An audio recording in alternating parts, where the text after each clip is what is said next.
troubleshoot during the show. Yeah. In fact, if we can fill up there we go. I'm here. If we can fill up like most of the time with just like troubleshooting and trying to figure things out, that's kind of the ideal show. Fill her up. Fill her up. Oh yeah, it's the Billionaire Podcast Network.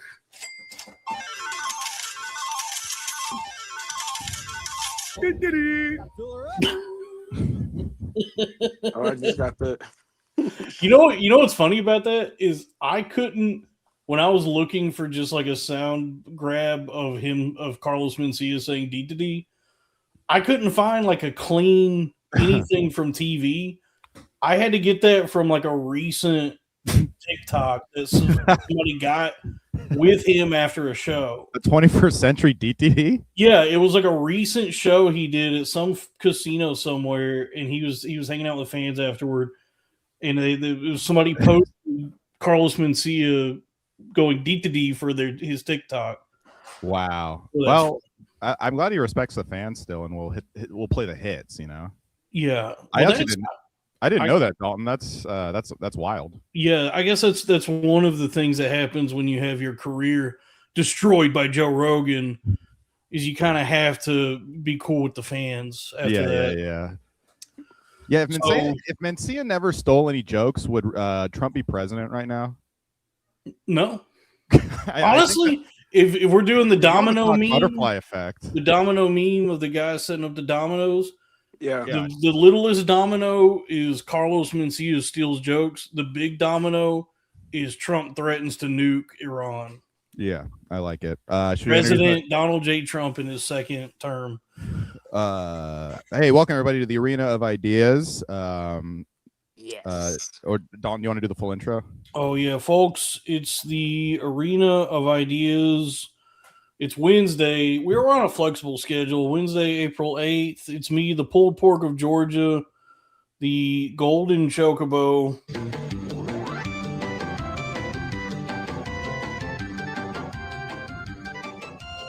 Dolphin Pruitt. And with me is my co-host. We're equally co-hosts, so it's not like I'm the host and he's the co-host. Right. I'm a co-host and he's also a co-host. Robbie the Ice, not that one. Goodwin. Thank you. You're as cold as ice. Can you feel it coming? The ice. I say, what's cooler than being cool? Ice. Oh. And we're joined this week by our guest. And I hope I'm pronouncing this correctly. You might know him as Mike Berniglia on Twitter, X, formerly Twitter. It's our guest, Mycal Dede. We're back, baby. Welcome. I got the matching Charlie Kirked up bonnet. You can get this on my store. MikeBerniglia.com. MikeBerniglia.com. How y'all doing, man? Dude, I'm good, man. Thank you for joining us. You've been of course. Thank y'all for having me, man. The last time we talked, I was still living in Austin. Right. You were our first guest after Crackamico left, too. Oh, damn. Yeah, that's right, man. So this is actually the real Crowder Boys reunion. Yeah. Where do you live now? I'm in New York City, baby. Oh, the Big Apple. I still have not met up. Concrete jungle where dreams are made of. Concrete jungle, wet green tomato, baby. Let me tell you. Hey, I like that. That's fun. I don't like that that's the lyric, though, because it ends on a preposition. Concrete jungle where dreams are made of? Well, no. It should be concrete jungle in which dreams are made. Oh, interesting. Hey, before we get started, I have something to show the class. So yeah, I just uploaded this. I did Louis C.K. for Stick or Treat about in October, and my whole thing was like Louis C.K. at the Royal Saudi Festival. Oh, let's watch it. Yeah, we can watch a bit, but yeah, we can watch it for sure. But I do think I want to share a little pretext. Wolfgang, who you knew, did Bat Williams, which was like amazing, which was very funny. But he had like a movie grade Batman costume, and it was just a lights out thing. And then of course I go into my fucking stupid Louis C.K. costume or whatever.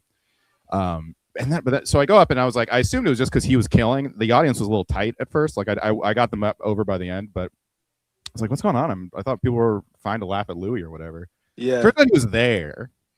Turns out he was, and the whole crowd saw that he was there. He didn't see my set. Oh, they tensed up because they were worried that they might lose opportunities. Well, I think they just thought industry. Louis was there, and I was doing all these jokes about him like jerking off and like dancing for the Saudi royal family and stuff. And I was like, why is everyone like? It was like, if you watch the video, it's funny.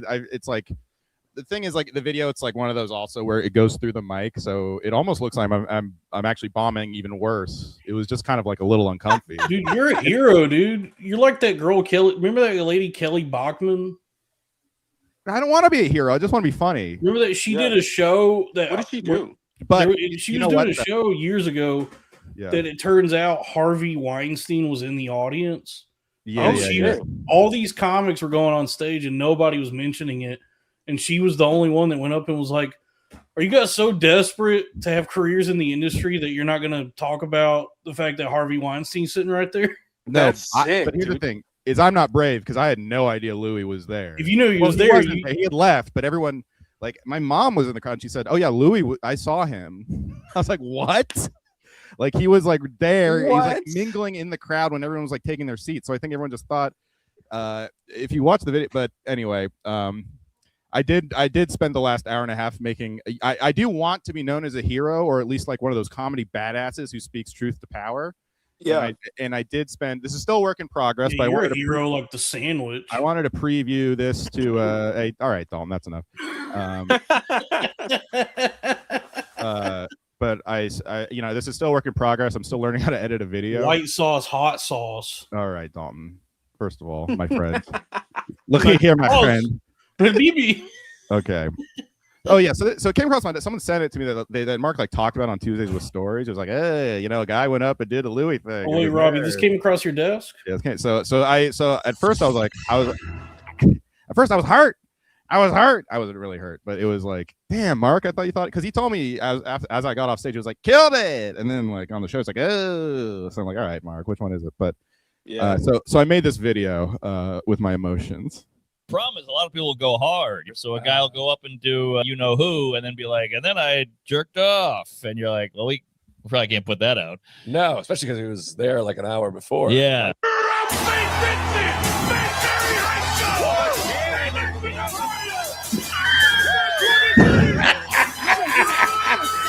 Your name. But I'm in my new whip. Same old attitude, but I'm on that new shit. They say they gon' rob me. See me never do shit, cause they know is that a Pennywise costume? I have two daughters. You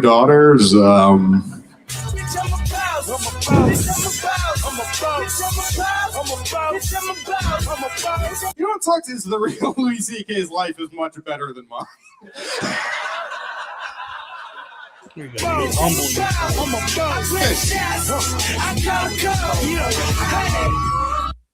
Yeah, so that's so funny. That's amazing. I like that it's a Pennywise. I'm so glad the chat pointed this out because I was like, dude, you're just doing William Montgomery. That's all. You look like that. Yeah. Well, that was my Louis costume. Yeah.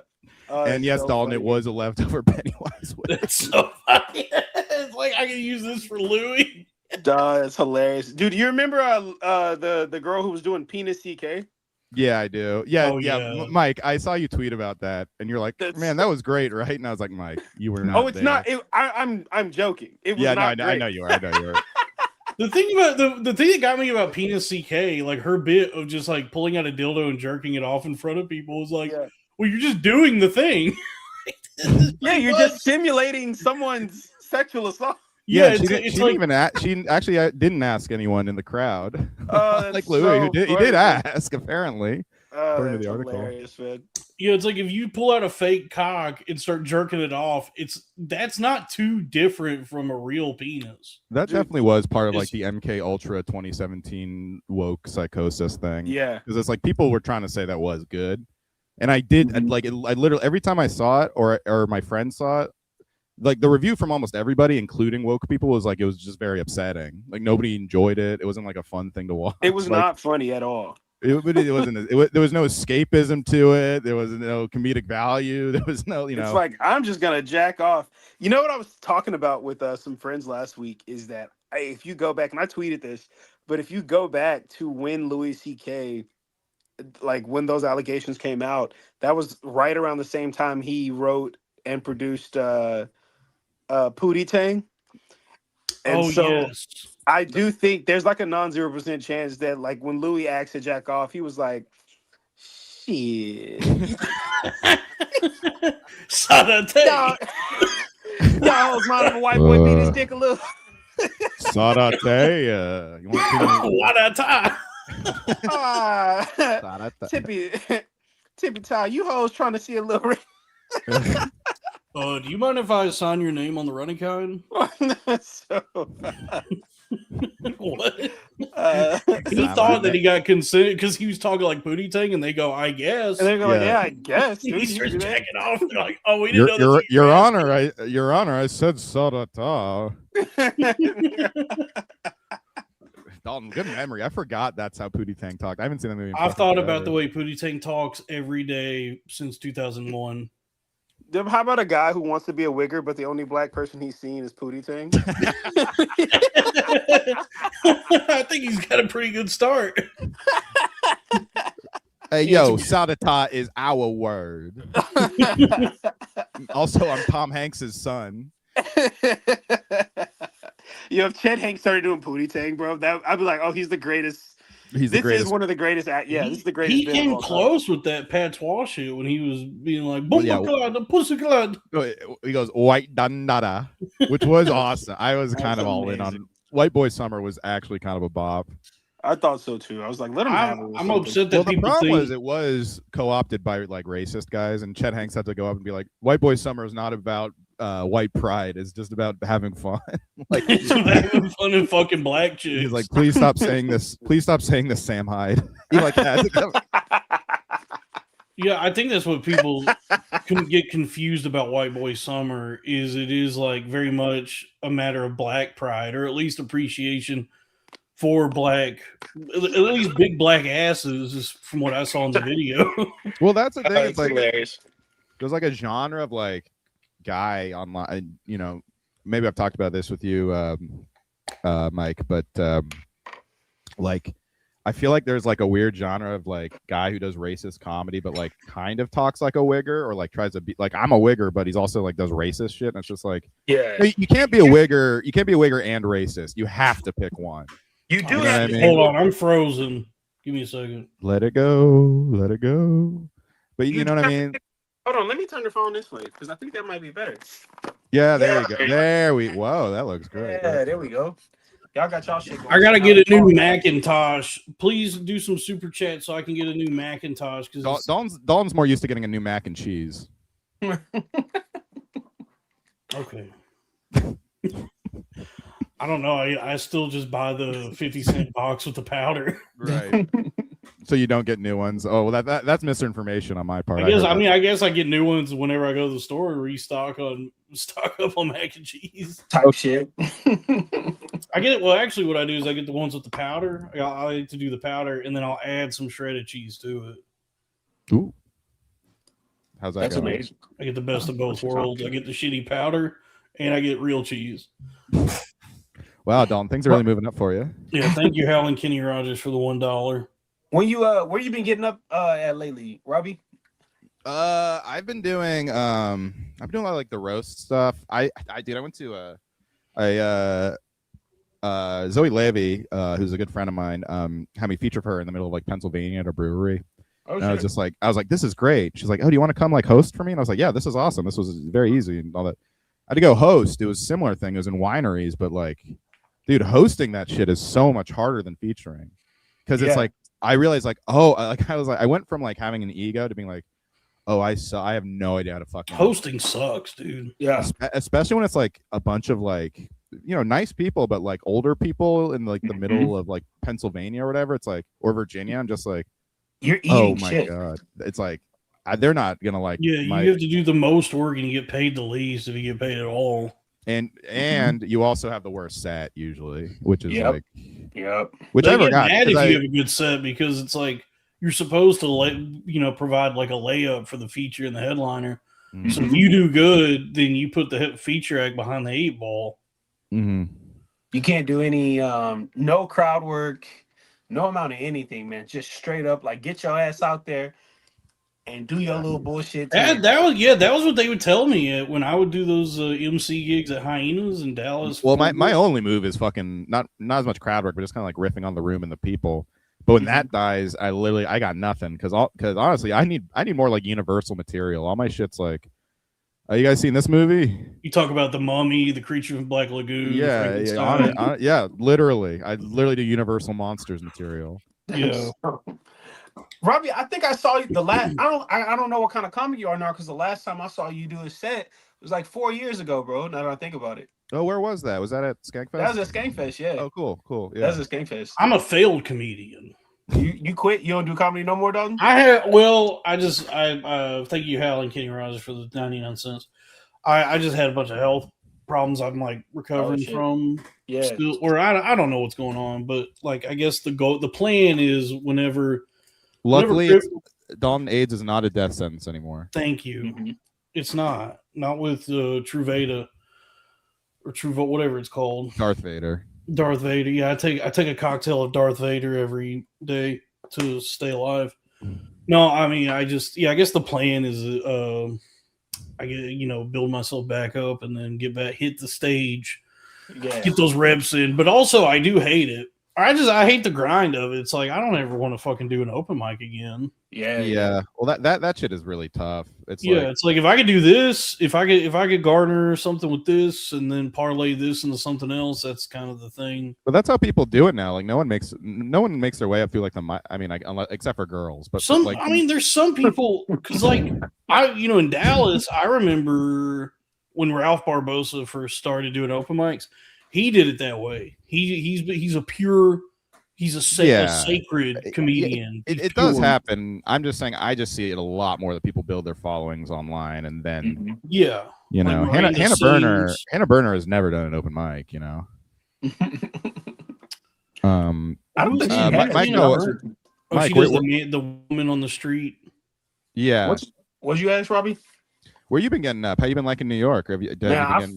I fucking love it here. I've been getting like I don't know. I just get mad thinking about all the time I waste when I was up in Austin. But I know, dude.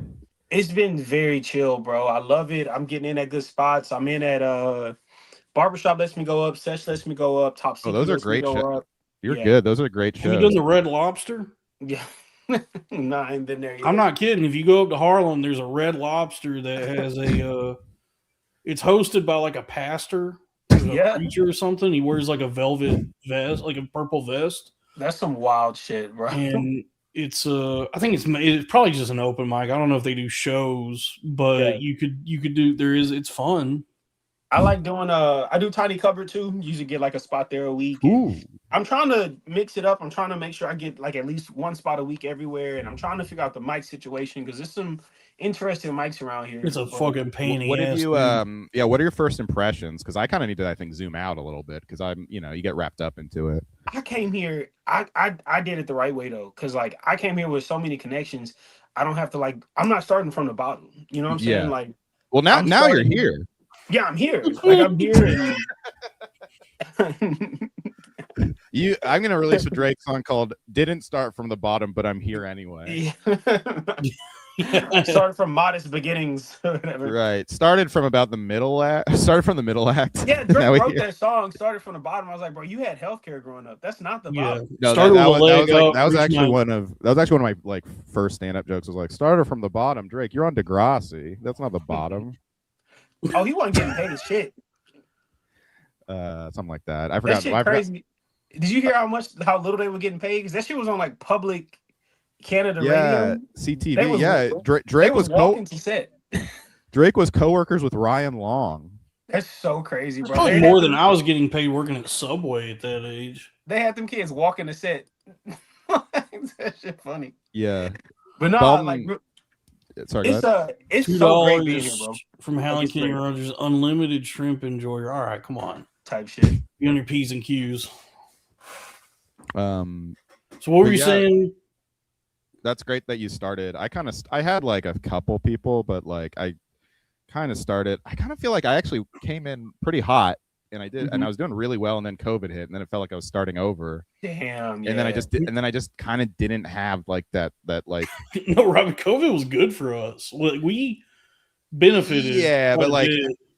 I mean, the podcast, yeah, but in terms of like, that's a kind of a different thing. Like, this is awesome, this is great, but I mean, in terms of just like the stand-up scene and getting booked and all that shit, like, it felt like it was like, oh wow, I feel like I like moved here all over again. And actually, but it was even worse this time. It felt like, because it was like I didn't have like the new guy heat. I was just like, oh, you're still around.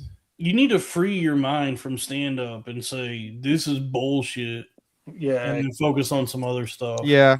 The problem is I still really like doing it. That's like kind of that's the thing is as long as it's oh no, keep going, man.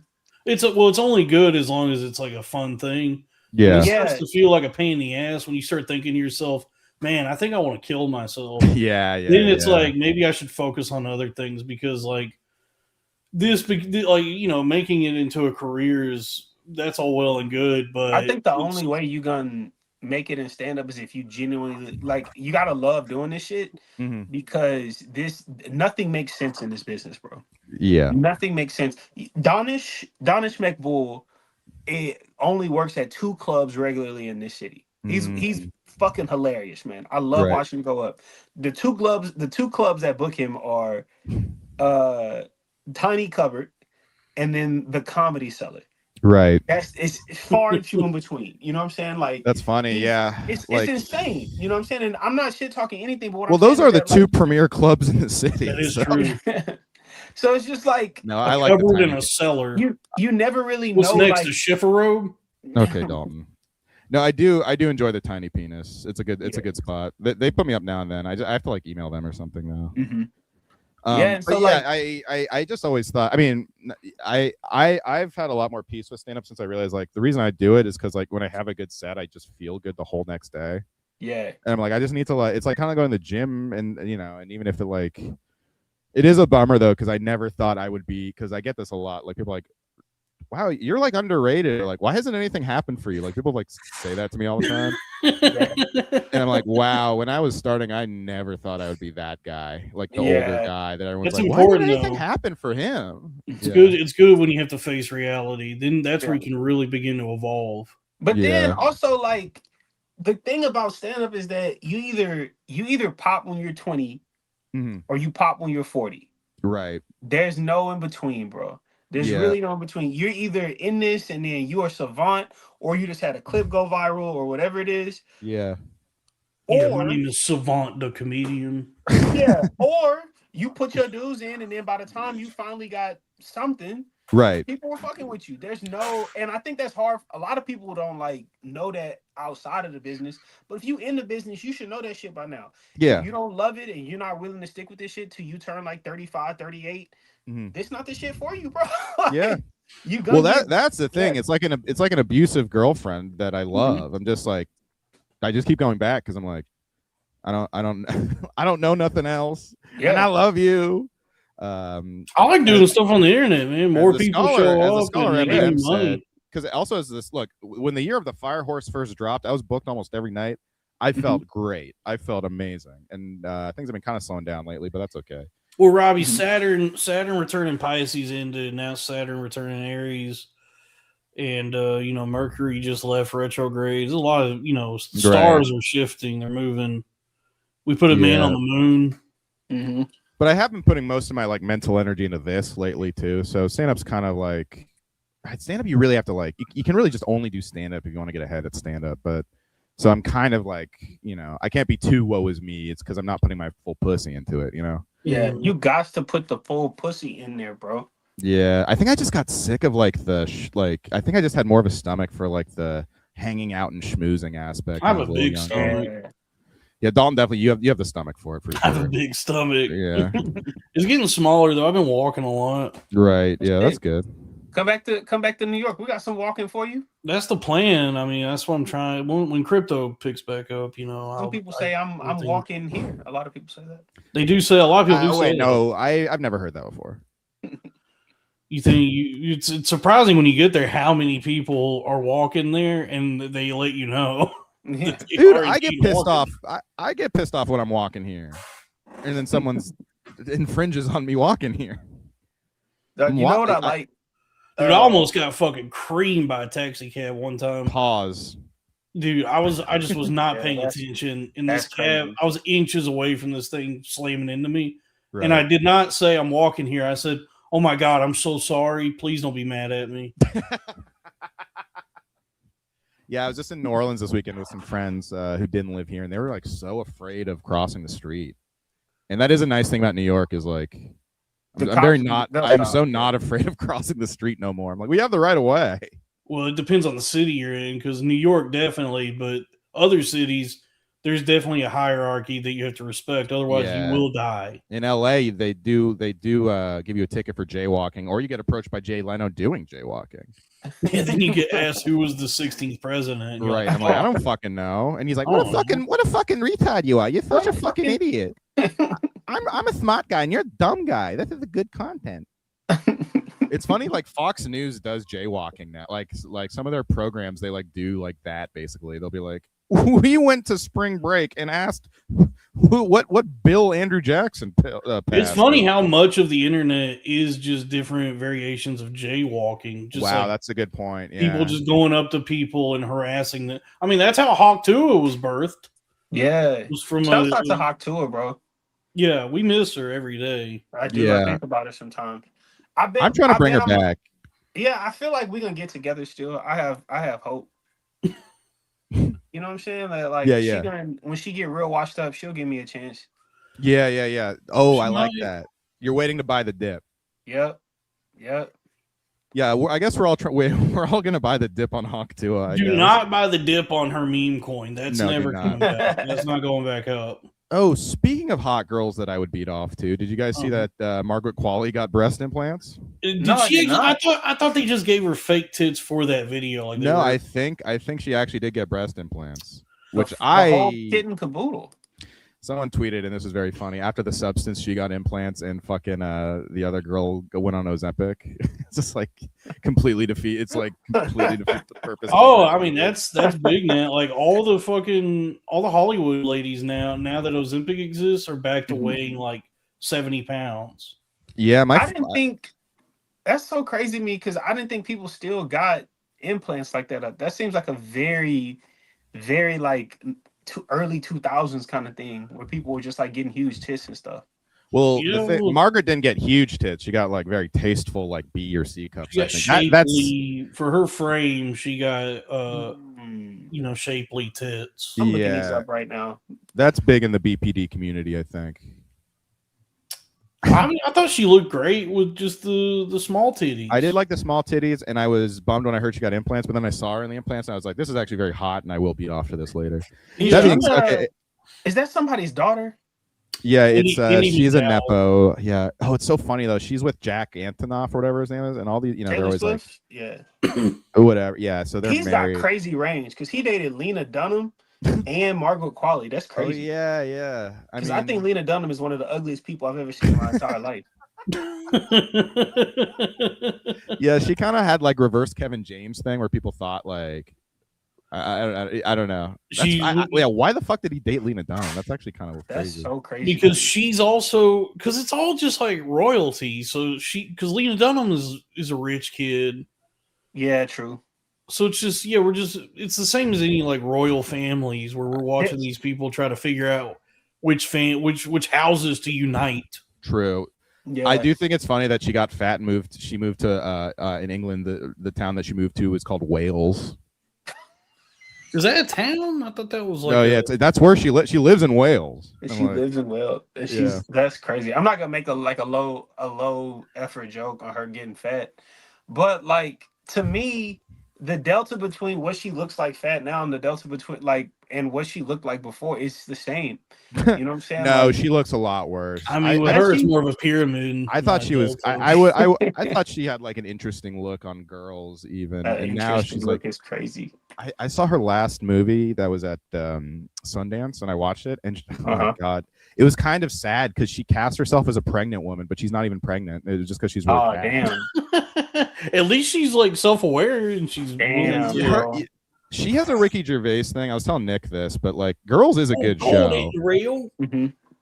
Girls is a good show, and she has like a Ricky Gervais thing where it's like she's really good at writing like self-critical and self-aware art, and seems to have no self-awareness whenever she talks or does anything in real life.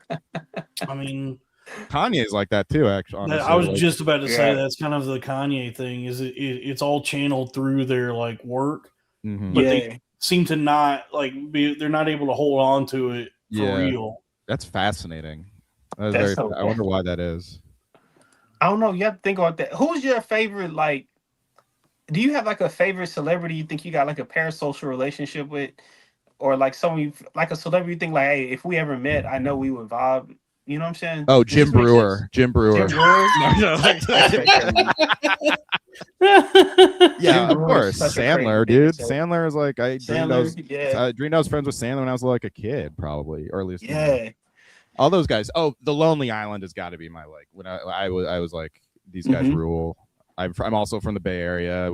I had a similar sense of humor. I wanted to be Andy Samberg. I'm trying to think because I have briefly met some of the people that a lot of people on the internet have that with, and I did not vibe with them. Nick Mullen? Actually, I kind of vibe with Nick, but Shane, there was a lot of friction. I like Shane. Tense. Yeah, I like Shane. I was in the green room with Shane. Shane's a friendly guy. He's a friendly guy, but it didn't feel like I was vibing. It felt like very uncomfortable. You're saying there was pulp friction? Yeah.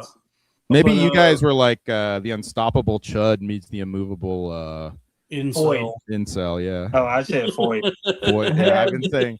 I said we have a friend going through relationship problems, and I said I told him I was like, this just feels like the unstoppable Chud meets the immovable Foy. It's tough out here, dude. Dude, Foyd shit is fucking tough to navigate. I don't know what Foyd shit means. I know I've been saying it in the correct term though. Bro, you know Foyd shit. You've experienced I have an answer to your question, Mycal. Yeah. Vince Vaughn. I think me and Vince Vaughn will be good friends. Okay. Oh, I can see that. Mycal, who's yours? Well, I was a huge fan of like Jack Knight a long time ago. I knew him. I was friends with him actually. Before I even quit stand up the first time, like I was like, yo, I'm like this nigga's cool as fuck. He's funny as fuck. He was cool. And I got to open for him. And then we like that was one of the best green room hangs I ever had in my entire life. Yeah, Jack. Did Jack hold court and there was a big crowd around him? No, it was just me and Jack, and we were talking. Jack is great. Jack was really cool one-on-one, but he would hold court at every open mic, and it would be like he would just create like a little cellar table, like or what he wanted to be like a cellar table. I always liked Jack. I thought he was very funny and really cool guy. Yeah. Yeah. I think that's dope though. Like it seems like he's a community builder. But as I was talking to this dude, he did build a community for sure. As I was talking to him, I didn't realize this, but he was just doing his whole set to me. And then he went on stage and then did the whole conversation we just had, like tags and everything. And I was like, that's crazy that you could remember that, but that's not what I thought was happening. I thought we were making a connection. Yeah. That happened to me at Skankfest once. I was riffing backstage just in the green room on the venue and some of the stuff, just like, just talking, joking around. Yeah. And the other comic went on and said exactly what I just said on stage. That's amazing. There was a dude, we started comedy with this dude. He's in LA now. He's real funny. But he used to, we would tell him like personal stories, and he just went on stage and just did the stories of our life that we told him. Good God, what is with these people? Who are these people? It's like comedians are, I don't know, modern day philosophers, assassins. Y'all see what Lena Dunham just posted? Look at by the way, I think we can all agree that Tony Hinchcliffe is an assassin. Yes. Shouts out to the boy. I mean, you love Tony, don't you, Mycal? Bro, Tony is that nigga. I don't know why people hate Tony. I tell people this all the time. Why do y'all hate him, bro? You know how Hitman is Agent 47, Tony is Agent 1488. Yeah. Okay. He's, I gotta be honest with you. Every time I would hear him talk, I don't believe he's he doesn't have the body type to be a Republican. You know what I'm saying? He's too twinky. Yeah, so every time he would wait. You're telling me that a closeted gay man would performatively be Republican? I don't believe that. This has never happened in the history of the Republican Party. There's never been anyone like that. That's close enough, bro. But it's just like every time he's like, "Oh yeah, I'm conservative." I'm like, "Bro, no, you're not, dog. You just trying to fit in. You a theater kid." Well, dude, I mean, I just watched it. That I was watching because Dan Wicks was in that fucking clip of that. So I don't know, one of those like videos of those like Tony Hinchcliffe is at it again, like one of those or whatever. But it was bizarre when they just had the supercut of him just like randomly like, and that's why European healthcare doesn't work. It's like, why the fuck are you even talking about that? Why are you talking about that? It's supposed to be a comedy What show. is with this weird, serious aside about American healthcare? That shit would have been so funny if Trump would have lost that election. They would have blamed him for it, dog. That would have been. Oh, I wanted it so bad. Yeah, that was wishful thinking on our part. That would have been We hilarious. thought that was dog. going to happen. I was so close to thinking God. I was so close to thinking God existed and didn't hate me. Oh man, I would have ran. I would have ran to the mothership that day. Yeah, once Tony got away with that like scot free, I think I just like just fell into like a deep dark depression about how it was gross. Like he got no pushback, no nothing from that. Just straight up. Ugh. Oh well, what can you didn't know how far the Overton window had shifted. I did hear not to talk too much shit about Tony because we haven't done this in a while, and it's probably been good. He's for a good us. friend. He bought some shirts from me. He's a great friend, but I did hear a friend was in the green room with him, and it was right after that happened, and he was like holding court, which it was his little moment, of course. I would do that too. I'd be like, oh yeah, it's crazy, they're trying to cancel me or whatever, and someone was like trying to make him feel better. And he was like on his way out, and they're like, "Hey, well, Tony, look at it this way. You're the most talked about comedian in the world right now." And Tony like opened the door, looked back, and goes, "Yeah, I guess I am the most talked about comedian, huh?" And then left like it's a fucking like end of a heartwarming sitcom or some shit. And then he switched the light off, and they were like, "Hey, can you turn the light back on?" Yes. We still got like shows here, dude. And then Bob Newhart woke up next to Tony. What does this say? $5 from Helen Kenny Rogers. That Blassie gal has been naughty lately on Twitter. If you could put those pics up in that commentary, I'd appreciate it. Yeah, what is who's Blassie? Oh, dude, I just briefly looked at. She's an e-girl. She's like she was like briefly trying to be in like that Dasha Red Scare thing. She's just like she's an insane. Which is the saddest thing for a 30-year-old woman to do. It says here she's 20 in her mid-20s. It says here when I got into a fight, but she blocked me for literally no reason. She blocked me for asking if her pussy is hairy. A valid question. Yeah, it says here when I got into a fight with my ex-boyfriend, ran out of his apartment, and he followed me in his boxer shorts, blocked me from getting on the bus, took my phone away, canceled my Uber, and cornered me into an alleyway where he proposed with a hair tie, and I said yes. So it sounds like she's doing well. Yeah, she's kind of. I feel like. And then, look at this, guys. Good Lord. Whoa! I'll leave you with this. I'll leave it this. She's hitting the trickster angles because she's way fatter than what she looks. She kind of got it. She did one of those. She did like a live debate thing and got exposed for being a torta. Oh shit! Y'all met in real life? No, so it was everyone was just because she's made a lot of enemies because she's like a lol. She's literally a lol cow. Well, she's just one of those who's like emphasis on cow. She just has big boobs, is what. She got big ass titties. Her Twitter betrays a lot of narcissism, in my opinion, and I think she's one of those that's always in a fight with people, with somebody, And it's like, okay, yeah, she's one of these mentally ill women on Twitter, so. Just any woman, I guess. I can never have Twitter beef because I don't read other people's tweets. I just tweet my stuff and then close the app. Your Twitter is very good, though. I do quite enjoy your posts. There's one of your posts that is like shared all the time that nobody ever seems to credit you for. They screenshot it and it gets around. I kind of love that. It's beautiful for people. The one where you say everybody they're all stupid, 10 hours jingling keys. Yeah. I was like, that's kind of beautiful, though. I'm glad y'all have a shared thing, but there's too much thinking about, what's wrong with, why are they voting for Trump? These people are stupid, bro. Have you talked to them?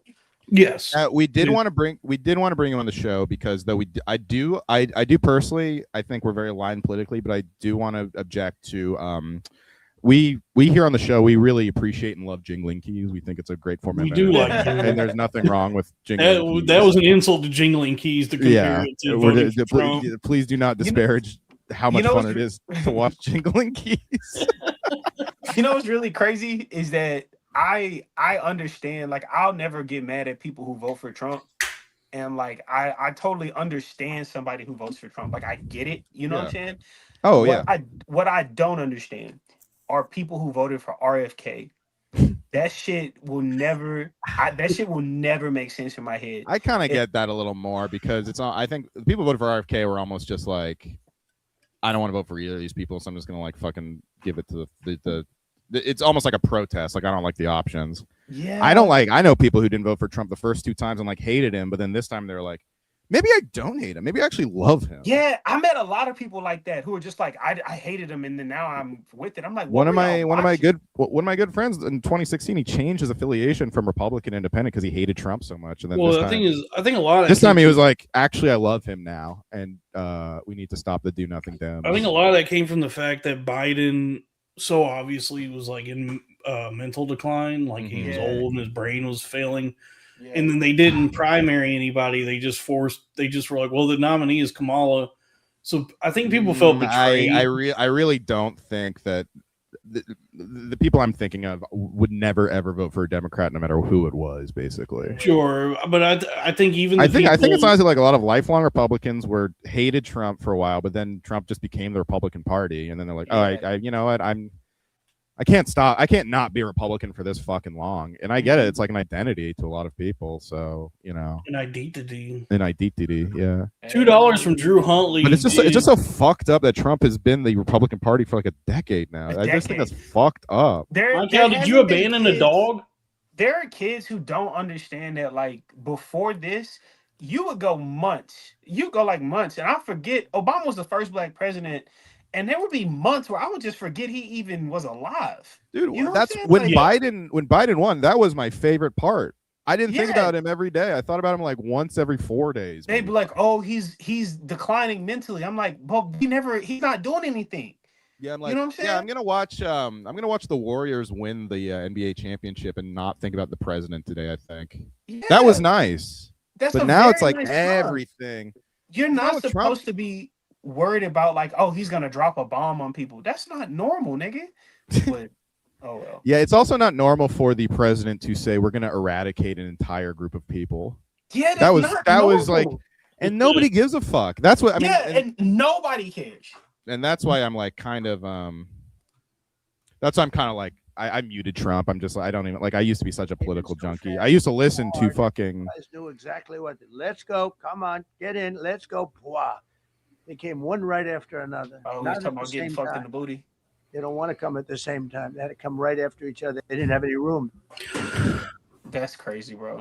Mycal, did you abandon a dog? What you mean?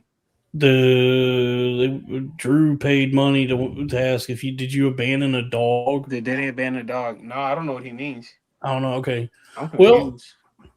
Well, anyway. Biden. Anyway, I'm just saying, like, I just like don't. It's like, it's like he does so much crazy shit. No one is saying anything because I think we've been beaten down. It's like, what can you do? Like, what can you do? It's just like what. But then I also feel like as soon as the Democrats get back in power, people start. I trust the plan. Well, people start holding them accountable for shit. They're like, well, you can't do that. I'm like, listen, bro, we just had a fucking retard licking the floor we can just let people cook for a little bit. You know what I'm saying? Don't. It's funny how no one talks about Ukraine. Like, we're still giving Ukraine money. We're giving them like millions of dollars. Like, why do people only care about Ukraine if Biden was doing it? Like, honestly, that's what I'm saying. People only care when it's time for like, oh, the Democrats are doing something. Well, let's now have some controls. Do you want to know what I think it is? I think it's because the Democrats care. They are like, so people know they can get to them about this stuff. Where it's like they could be like, there's a genocide in Gaza, and Kanye like, no, but okay, yes, but you know, let me try and do like a please everybody. But nobody cares. Nobody does that to Trump. Like, they never protest Republicans about this stuff. We need he's more Jeff militant. Tiedrick back. They never, because if you were trying to be like, Trump, they're bombing children, Trump would be like, I think they should eat them too. I don't give a fuck. Who are you? You know what I mean? Eat more children, yeah. Did y'all see Alex Jones is turning on Trump? It's that thing of like people bully people that they know will get more hurt by it. Yeah, you know what I mean. Like it's like it almost has nothing to do with who you are and just how they know it'll land.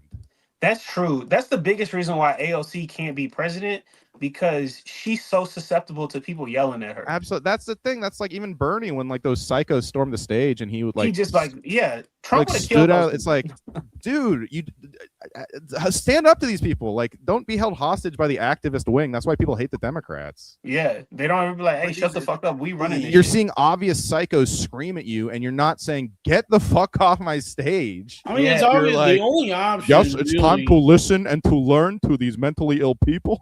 Like, the only option. A woman with 7 different colors in her hair, who's never had a job. She knows all about life. Yes, you are correct. Animal fur is bad or whatever. I will be sitting my white ass down and listening. My Bernie turns into Benjamin Netanyahu. What does Netanyahu sound like? I guess I don't even know what he sounds like. Netanyahu. He sounds like it. He sounds like Bernie. The only choice you have, this is really the only thing you can do, is trust the plan. Let them build the data centers. Mm-hmm. Yeah. You just have to I guess do nothing really. Well, it's all a lot easier to ignore when my basketball team is good, but my basketball team's been a fucking bummer and crushing my soul on a different level. So now I have nothing. I have absolutely nothing to take my mind off anything, and everything's expensive. And it used to be when things were expensive, at least I would get good quality things and quality of life. But now things are expensive and everything is also shitty. See, Robbie, just trust the plan. And just tell yourself. Remember how awesome 2016 was, dude? That was great. It's funny because remember, I'm nostalgic for it. I enjoyed it because, but I remember after 2016, people were like, worst year ever. And everyone's like, that was the last good one, actually. That was the last good one we had. Well, I think it was bad because Trump won. Obviously. Prince died. Things got a lot darker after Trump won, and then COVID doubled down on things being dark. Everyone shaved too much of their pussy hair off too back then. I remember that. Yeah, and I will say I did not enjoy I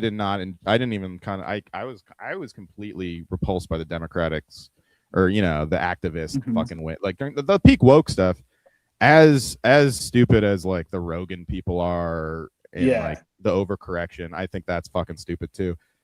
We do forget how awful some of that woke shit was. Like to the point, was bad. I think to the point where they didn't even make fucking comedy movies or everyone's like, why doesn't Gen Z have a sitcom? It's like because they stopped making fucking sitcoms because every executive was afraid. The Aziz Ansari thing was like my last straw, dude. Oh no! People were racist. I was like, first off, racist. You're making me agree with fucking Aziz Ansari. Yeah. Unbelievable. Oh, When he got canceled for like eating pussy too quickly or something like that, I was like, this is enough. Yeah, when I was told that like I had to trust babe.com as a good journalist, website I never heard of, and it was called babe.com. Hey, if being bad at eating pussy makes you a rapist, then lock me up. Lock me up. And you know what? I'll take it a step further. If what Harvey Weinstein did was illegal, then lock me up.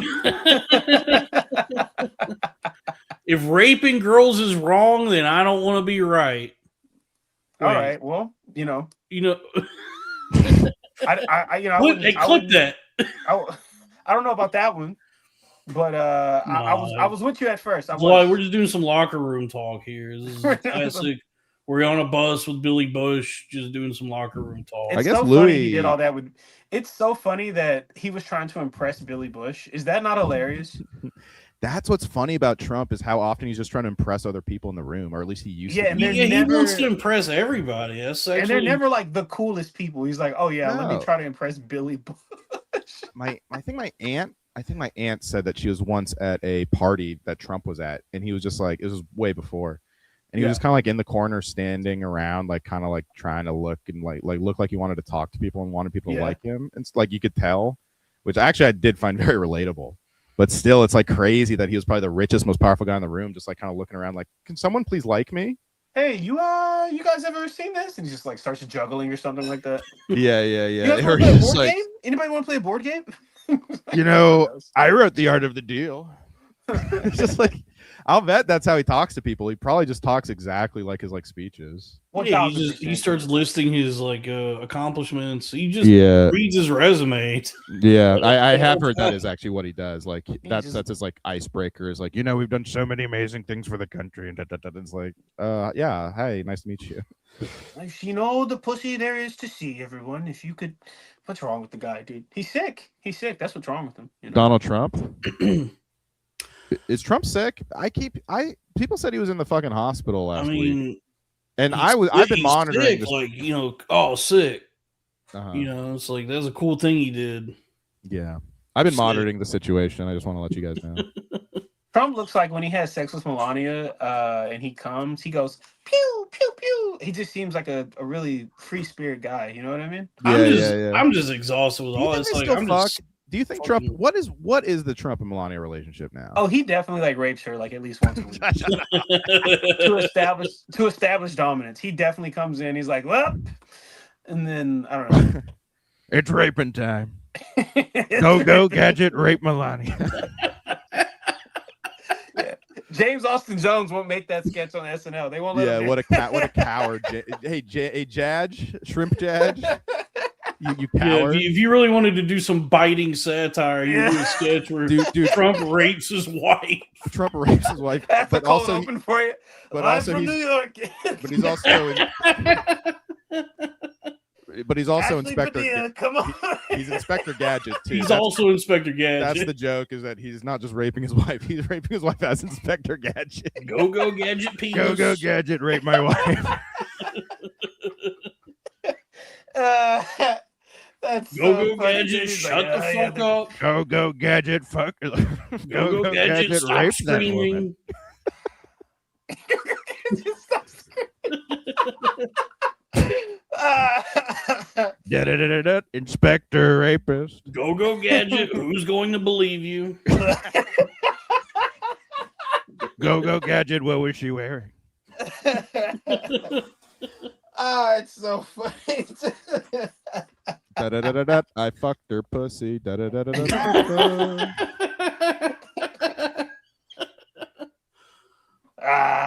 comes the claw. I'm also the claw. Did someone say the claw? I'm Aziz.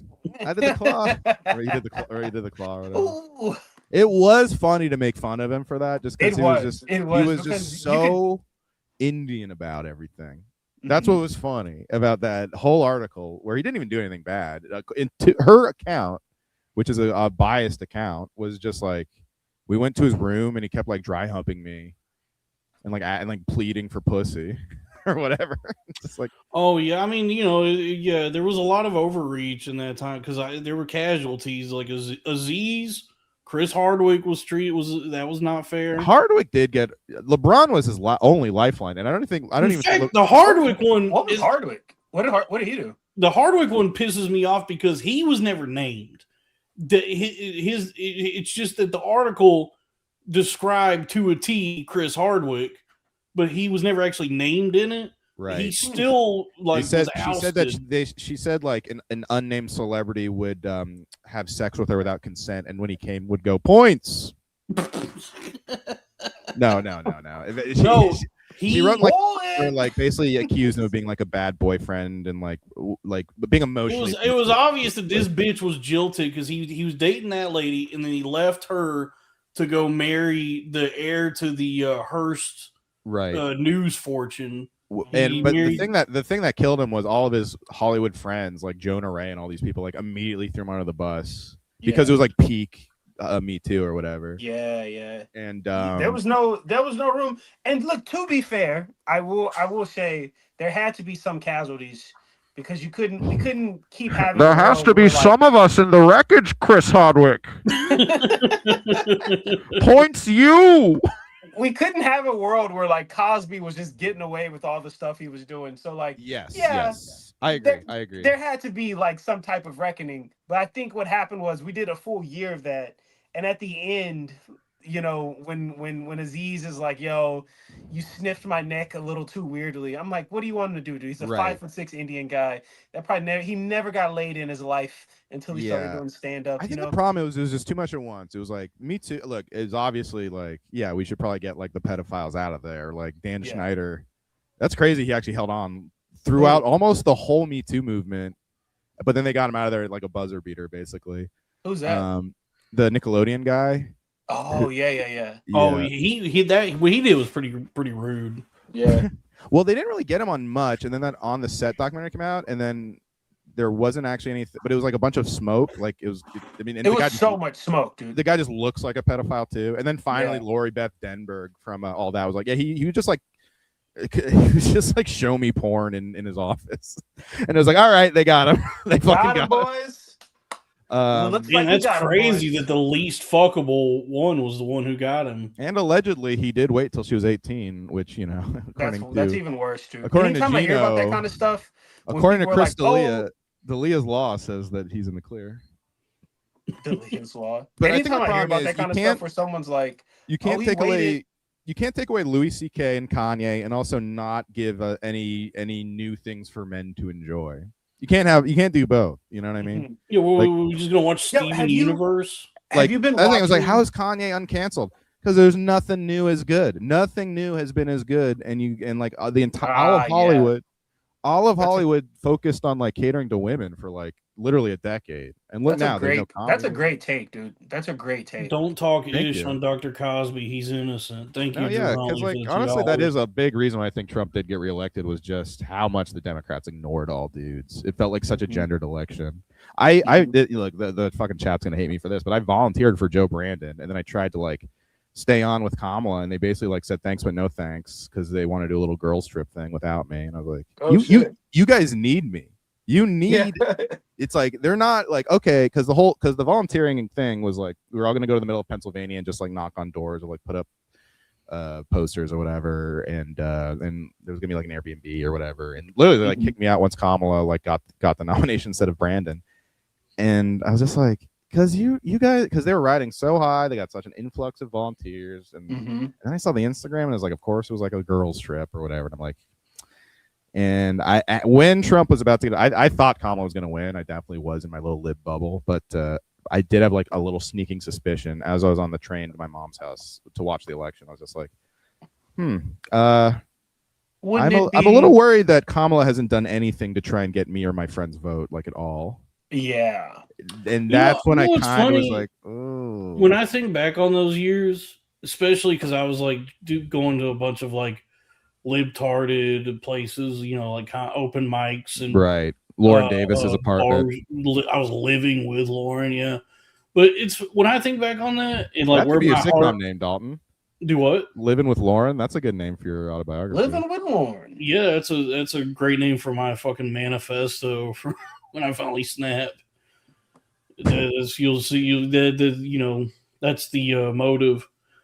But no, I'll never commit an act of public violence. But listen, when I think back on those years, thank you. When I think back on those years, when everything was the woke years, woke 1.0, Me Too, all that, where my heart was at that time, where my true self actually was. My greatest concern then, and like my biggest motivation, was I was just so worried that I would never get pussy. And I was like, I gotta like behave in a way and do whatever I gotta do so that I'm never like, you know, made into a pariah, or that people are not, don't abandon me. So because I don't want to like, I never got any pussy anyway. So my greatest sin is I betrayed myself for nothing. This does make me think that like this is why I think the movie Eddington meant something different to like white guys than it did to me, you know? Yeah, did you not like it? No, I thought it was pedantic and I thought it was unnecessarily annoying. Really? I loved it. Yeah. But again, that's what I think, because I think COVID like kind of broke the white male psyche, wherein like for me, COVID was some of the best years I've ever had in my life. And that's not a racial thing. I got a lot of great that is an gaming introvert. done. That's that's like an introvert extrovert thing. Like my friends who are editors and they're white guys loved COVID because editors just love being at home and being on the internet and like hate going outside and talking to people. And they literally, if you ask them, a lot of autistic people love, not to call you autistic, but like a lot of autistic people really liked COVID. Like they were like, I like it. Loved it. But no, I think if I had to speak generally, not like, on the whole, I do think that like the racists thought of COVID as a different kind of time for one another. But no, I do think so. Cause like that was another big point of that movie was how people like changed and lied just to get pussy, Yeah. So, but that's, but I thought that was funny. I thought it was funny. I thought it was great. That was a good point. I mean, I think that here's why I like the movie in that it doesn't try to like have any sort of like message or be good in the way of like having the right politics. It's not trying to like reflect. I like that too. Yeah. It's not trying. It wasn't like it's just a movie that's just like, at least from Ari Aster's point of view, him saying like, here's where we are. Yeah. This is what's going on. And he didn't really take he didn't take any side or declare like anything other than like it just felt like a movie that was, I don't know. I can see your criticism of it, but I wrote a whole piece about it, but in my piece what I was saying was that I think he made a lot of great points of like the world and society in that movie, but I don't think he made any of them on purpose. You know what I mean? I think he lucked out or just kind of clumsily stumbled to all of these really awesome points in the movie about how, if you look at the movie, the only people who were on the internet constantly were the women, right? And in also the movie, the only people who were like... Joaquin was scrolling. Kinda. Everybody was just scrolling to check on the election. In the whole thing, he was like, the whole problem was he was just watching all this fucking bullshit before bed, like all this like crazy videos putting into his mind. But that was his wife that was really doing it. He's trying to do that to. They both were doing it. They were both, and like he was obviously the product of like 4chan. Well, me and Robbie, we talked about this, that the last year there was sort of a Chud trilogy. There was a great Chud trilogy. You had Eddington, One Battle After Another, and Begonia. Oh yeah, and I think the phenomenon that's occurring is that Robbie, phenomenon, phenomenon. Thank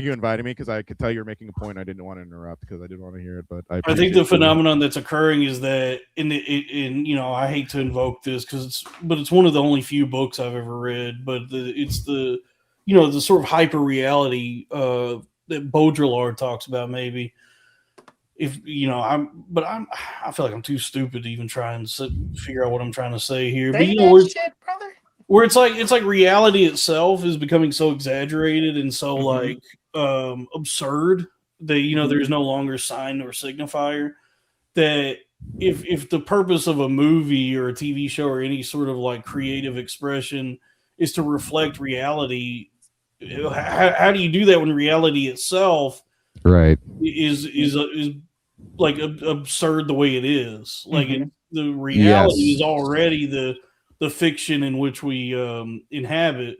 So it's like, how do you do that? How do you do that through like any sort of works of art?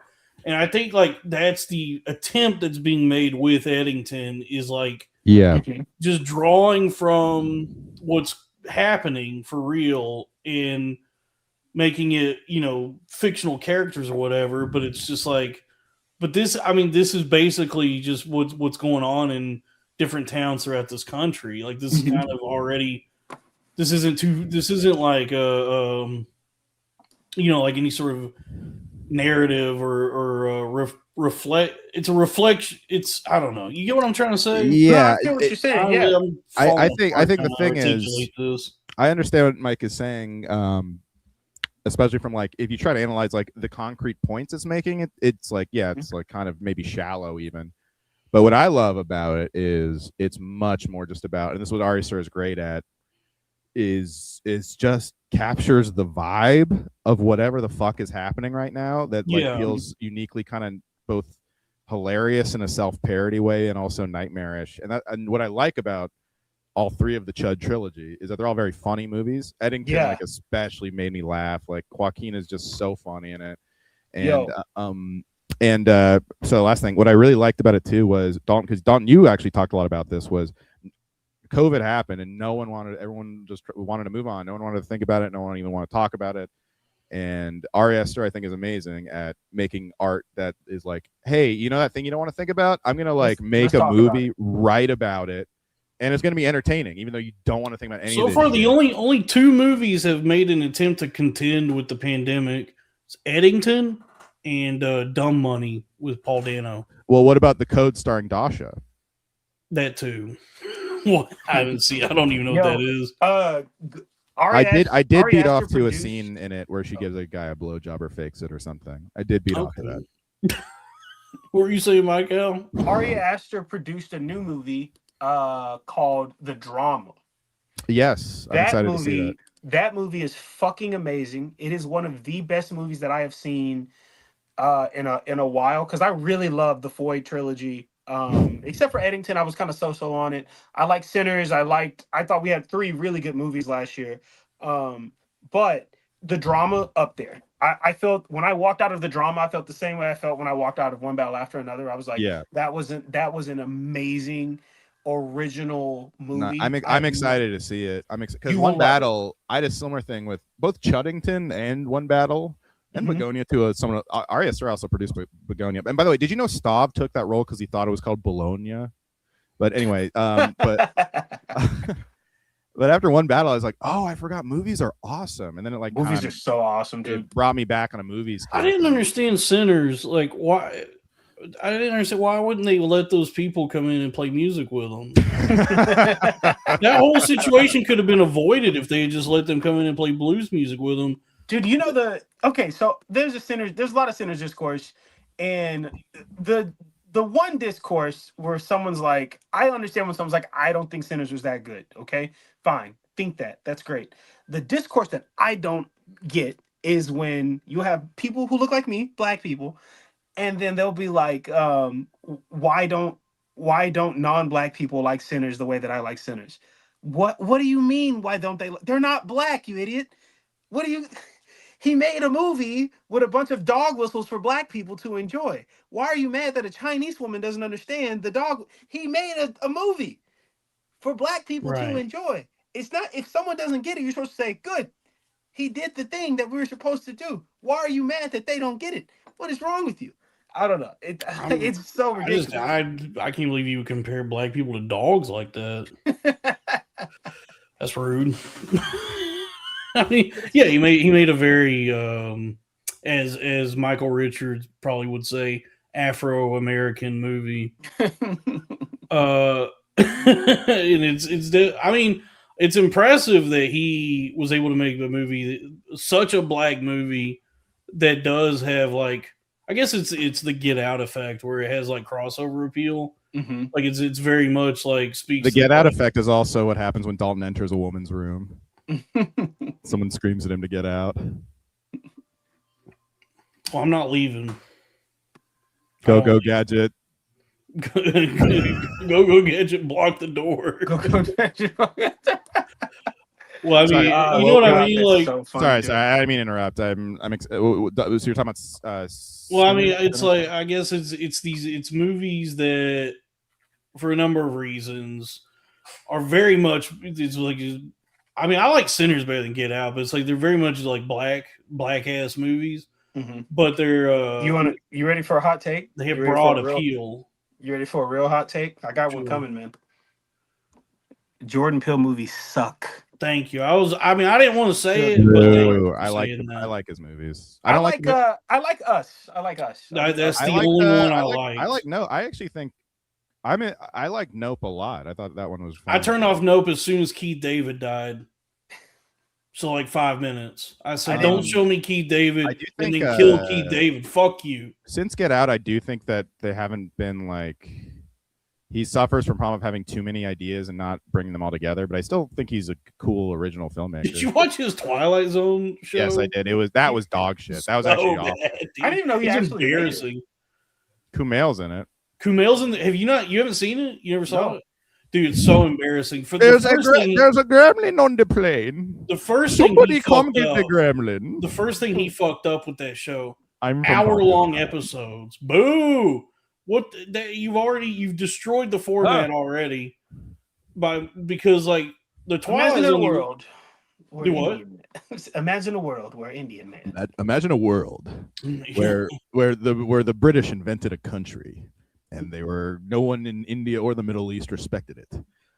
We're going into the Pakistan zone.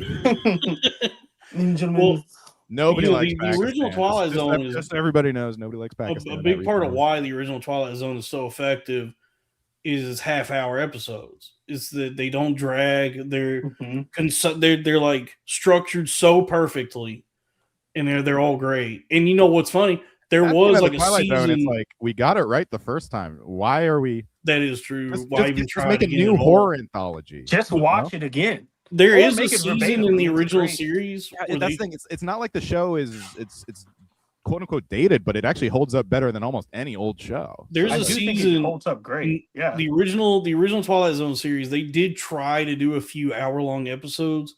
They're easily the worst episodes of the Rod Serling series. So the Jordan Peele Twilight Zone, all hour-long episodes. I barely got through the first one, and I never went back to it because, dude, it was all Kumail plays basically Kumail in that episode. He's a stand-up comedian. That episode is really. It's about a comedian, right? In that episode he's a comedian, and it's basically Kumail playing himself pretty much, right. But he's bombing. So it's Kumail. He sucks at comedy. And then he meets. Tragic. He was funny when he first came around. He was a funny guy. But I watched Beta Male when it came out. Yeah, he seems like he seems like a guy who like got himself a good 10 minutes or an hour and then just got famous and he was done. Honestly, you know what? It's kind of refreshing. He was friends with Red Bar. Can you imagine Red Bar and Kumail hanging out? No. I mean, they're both Chicago guys. Oh, I was thinking of Red Band. That's why I was like, why? I was like, in what world are these two hanging out? But okay. Actually, have you ever done DMT? Kumail's whole deal now is actually kind of refreshing to see that he got jacked as shit for that Eternals movie and thought he was going to be like this big Marvel superhero TV or movie star, and then that fell apart. And now he's been humbled, and the clips I've seen of his stand-up since then have been pretty funny. Yeah, because he has this like he is self-aware, like he understands how ridiculous he looks, just not just physically, but just all across the board. Is like this movie star thing didn't work out. Yeah, and it actually has benefited him as far as like his stand-up. It betrays some vanity though that he's still buff. Well, he talked about that. He was like, in that clip I saw, he was like, I don't want to give you the satisfaction by getting fat again. That was funny. But he was never fat. He was just average. Never fat. He's just like an unhealthy Indian he was just, he just was like, just looked like a Pakistani guy. I mean, he came up in New York, right? Chicago. Yeah. There's a subset of like of comedian girl who like kind of takes pride in having sex with disgusting looking men, you know? And I mean, I'm counting on it. Or before anyone says it, none of my exes are that. And there is like a level of like, if you're a guy who's kind of like somewhat successful, you take care of yourself, you have like a clean place. They don't want to. That's not what they're into. They're not trying to fuck with that, you know. So that does make sense. I mean, what do you mean? Wait, what do you mean? Elaborate on that. I think there's a subset of like female comic who just wants to like fuck losers. So it's like a self-fulfilling prophecy because if they fuck like a cool guy who like had his shit together, then they couldn't do the I fuck guys who don't wipe their asshole bits. You know what I mean? Whoa, you know what? Do you think they're fucking losers for the material? I don't think they're fucking for the material. I think that it's kind of like, I know a lot of straight guys who all they say is, oh, bitches ain't shit. And then you look at their dating history. I'm like, yeah, you're only fucking ain't shit bitches. Women are cool as fuck. You don't fuck with any of the cool ones. You fuck with trash ones. So of course you think that all women are trash because you don't ever try and put in the effort to get higher quality ones, right? And so I do think that it's kind of like two sides to the same coin. Dude, you're taking us to church right now, dude. dude, there's just like guys who are just like, there's just girls who are just like, oh, you know, men are trash, men are trash. I'm like, yeah, you're fucking guys who they go to the pool and they think that's a shower for the day. Okay, and It's not. that's Dalton. not. Yeah, it's like that's not all men. I'm sorry, you're fucking trash ones, and then you have all these opinion about men. I think it has opinion. I think it's just like what you're fucking, you know. But I think both sides are the same. In that What's so bad about wiping back to front? Back to front. This is also why I wanted to have you on, Mike. We did want to, Dalton and I are both a little unlucky in love, so we wanted to bring you on. Thermodynamics of the pussy. Wanted to bring you on for some dating advice. I guess my first question for you is, what do girls like feel like? What do girls feel? What do you feel like? What do you mean? In what way? What do they feel? Well, what do a live? Let's do a little. Do you have any more other pearls of wisdom? Because it's like I'm getting back out there. Yeah. I'm trying to. Were you dating? I'm trying to lie on top of ladies and stuff again. You know. Were you were you dating? Were you dating a comic? Yeah. I'm not asking the names or anything, but I was just saying. I mean, we've all told you. I mean, everybody knows that's already. Look, I understand the siren song of the comedian, but that just is always such treacherous territory. I did not move to New York to do that, and I won't do that. Yeah, ever since I was a kid, for whatever reason, I would like listen to podcasts and hear about like Canadians dating each other, and I thought that's so cool. I hope I have so cool. I hate that. And then you do it, like, why would I do that? It is. I'll get to pretend like I think she's funny. I would say the number one. Well, the thing is with me is I do get smitten enough that I do find I like find them fun. I mean, I honestly I don't think some girls have big enough titties that all their jokes are funny. I've never extensively dated a girl comedian that I thought was like legitimately not funny at all. Like, yeah.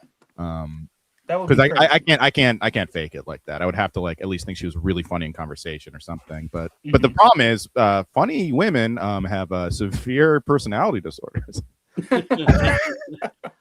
Oh yeah, we got a friend who's going through it right now, dude. Yeah. But mum's the word. I don't know. Probably but yeah. So, but why did you ask about that, Mike? I haven't heard anything. I just wanted to know, like, what were you? I thought you were dating a comic, but I didn't know who, and so I was like, oh, you know, I don't be in people's business like that. Like I always find out shit late, like after it's already happened. It also gets me in trouble too, because like when I was in Austin, like I'll start fucking with people, I'll start fucking with girls, and they'll be like, "Oh, you didn't know that was my ex?" I'm like, "No, I didn't know that was your ex at all, bro. Like she just hit me up." Why should you have to know? Why does it have to be? Yeah, it was like business? I'm not watching your dick like that. You know what I'm saying? Like you shouldn't be watching mine. It's not your girl, bro. You don't own these women, dog. What about e-girls? E-girls? What about just girls who are not like trying to be comedians, but are just like on Twitter all the time? That's a good point, bro. I used to have a favorite e-girl. They're all in Bushwick, by the way. Bushwick is like the e-girl epicenter. Because I was like hoping I could do that, but then she turned on me. Who's that? A friend of ours. Freddie Blassie? No, yeah, it's Blassie. It was classy Fred Blassie. No, this is the chat knows. Oh, DCW? Yeah, and I was considering. I was like, maybe I should go out there and hang out with her. And then she just started being mean to me, and I was like, I don't know what I did, but that saves me money on a plane ticket. Sometimes it's not even you, bro. Sometimes it's not even you have any advice for Dalton to try and get some actual pussy? Yeah, bro. You trying to get pussy? You trying to fall in love, dog? I'm genuinely not. I'm trying to fall in love.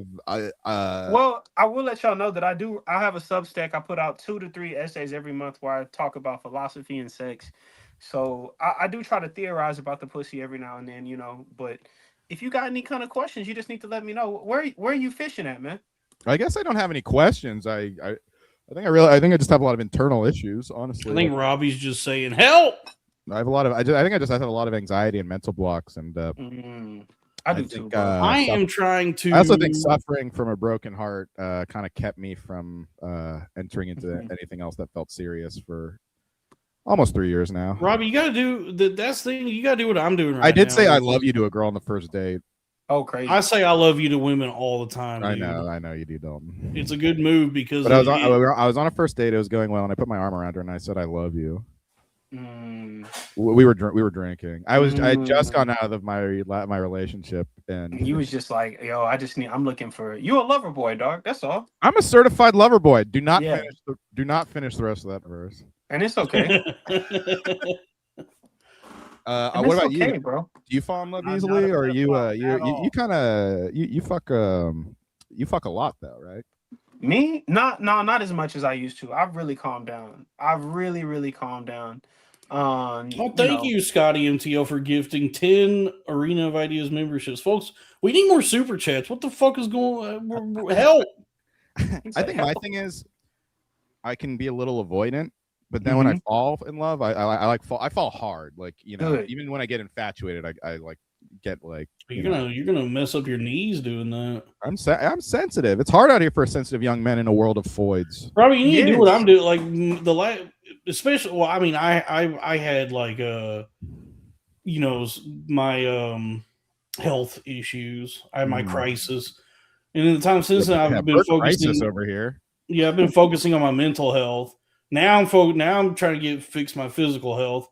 It's like when you focus on all the things like in your own personal existence that need to be tended to. When you tend to your garden, you then can blossom and attract honeybees.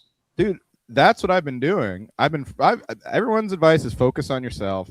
Yeah, and I've been focusing on myself, and I'm like, well, when is this going to be over? When am I done focusing? Because that's the thing is when you stop thinking about, like when you get what I think about. I think about, and I try to explain this to people sometimes, but like I'm only 5'9". I got kind of my voice is pretty light. Man, I still cannot believe that you're 5 foot. You seem taller to me in person, even. Everyone always says this, but no, I am 5'9". Actually, when I go to the doctor, they measure me as 5'10", but I still tell people that I'm 5'9" because every time I meet a girl that's 5'10", she's like 2 feet taller. How big is your penis? It's pretty big. Nice. But thank you for the $2 T-Space. I enjoy the program and the camaraderie of Fosters. Thank you, Banana Fosters. Wait, when you did the Adam Friedland show, who was the tallest? Adam is the tallest. Adam is a very tall Jew. He's not though. He's so small. His frame is so small. He's slim, but like he's still a very tall Jewish man. Yeah, I mean he's not, but I know, I see what you're saying. You know what I'm saying? But he's got confidence. He's got tall guy confidence. He's the only one that did not give me the time of day of the three. I did flirt with Dasha right in front of him. Well, you have a clock on your phone. How about that movie, The House with the Clock in Its Walls? Yeah. I was thinking about like, what about The House with the Cock in Its Ass? And how about the girl with the cock in her drawers? How about that? Skiddish. Oh, I was thinking that it's The House with the Cock in His Ass, and it's Hugh Laurie's house getting fucked in his ass. House with the cock in his ass. Oh yeah, you're gonna house with the cock in his ass is so funny. Dude. Oh yeah, you're gonna come in. So funny. Diagnosis sodomy. Oh, that's so funny. We're all gonna see how hard your dick gets in my ass. Yeah. Okay.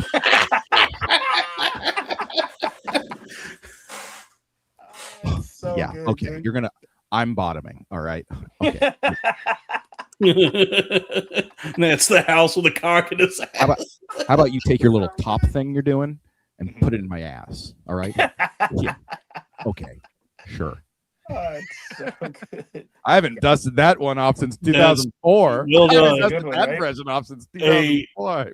You would think you wonder that one was a hit in my middle school. That one was a hit. You wonder, does the house with a cock in its ass have legs? It's running, dude. It's running. I guess a fucked house is right twice a day. Oh yeah. Okay. Right. Yeah. Split me open. Stretch me out. Oh, I'm so scared of your big cock. I have Vicodin. I can take it. Trust me, I've had a lot bigger cocks. If your cock is big, then call me King Kong. Okay? Yeah. All right.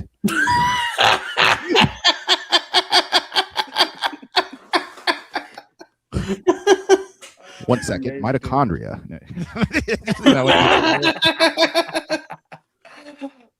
It's perfect, dude. Well, that's like killer. you know when you like remember the lyrics to a song you haven't thought of in a long time. Yeah, That's what that was for me. that's amazing, dude. Oh yeah, That's amazing. I used to do that a lot, and that was a bit. People were like, "Do house," and I go, "Oh yeah."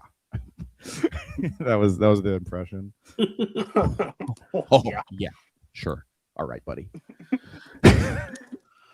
How about the girl? I'm having fun. Nah, man. Now I'm remembering. That's great, dude. That's I really remember when I was the fun most talented person in my school, and I felt like a big shot, and life was ahead of me.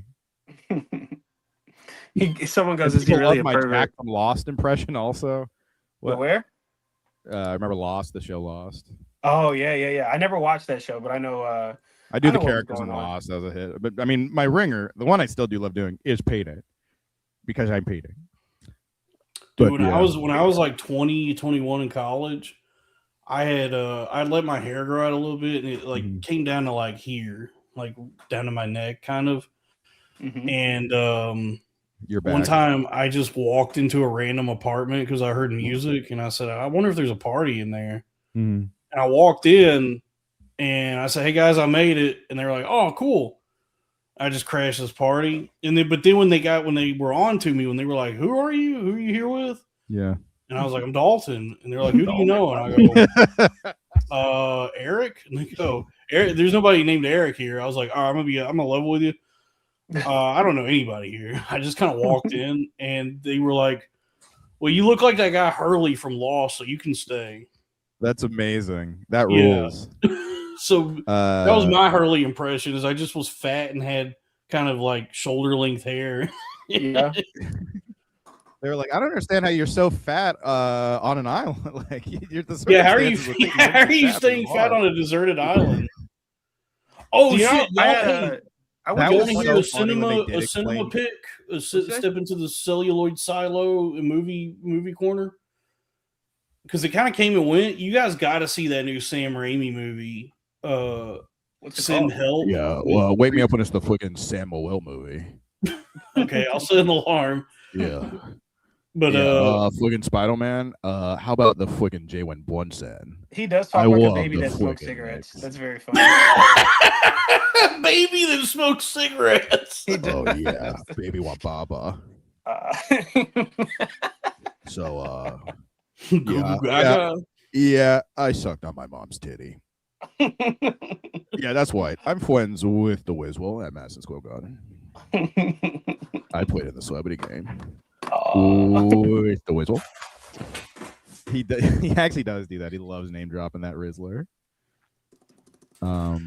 Anyway, yeah, the new Sam Raimi movie was delightful. What was it called again? It's called Send Help, and I didn't know anything. I just saw that Sam Raimi had a new movie, and I said, "Oh, I'll go see." Is it the one where the girl's like on an island? Yeah, it's like a deserted island movie. She's like, I'm gonna rape you. Yeah. Oh yeah, I'm gonna rape you. All right. Oh yeah, no means no. Yeah, you're getting fucked, lady. Wait, this mitochondria I've never seen before. Oh shit! There's someone who, by the name of Lil Goblin fella.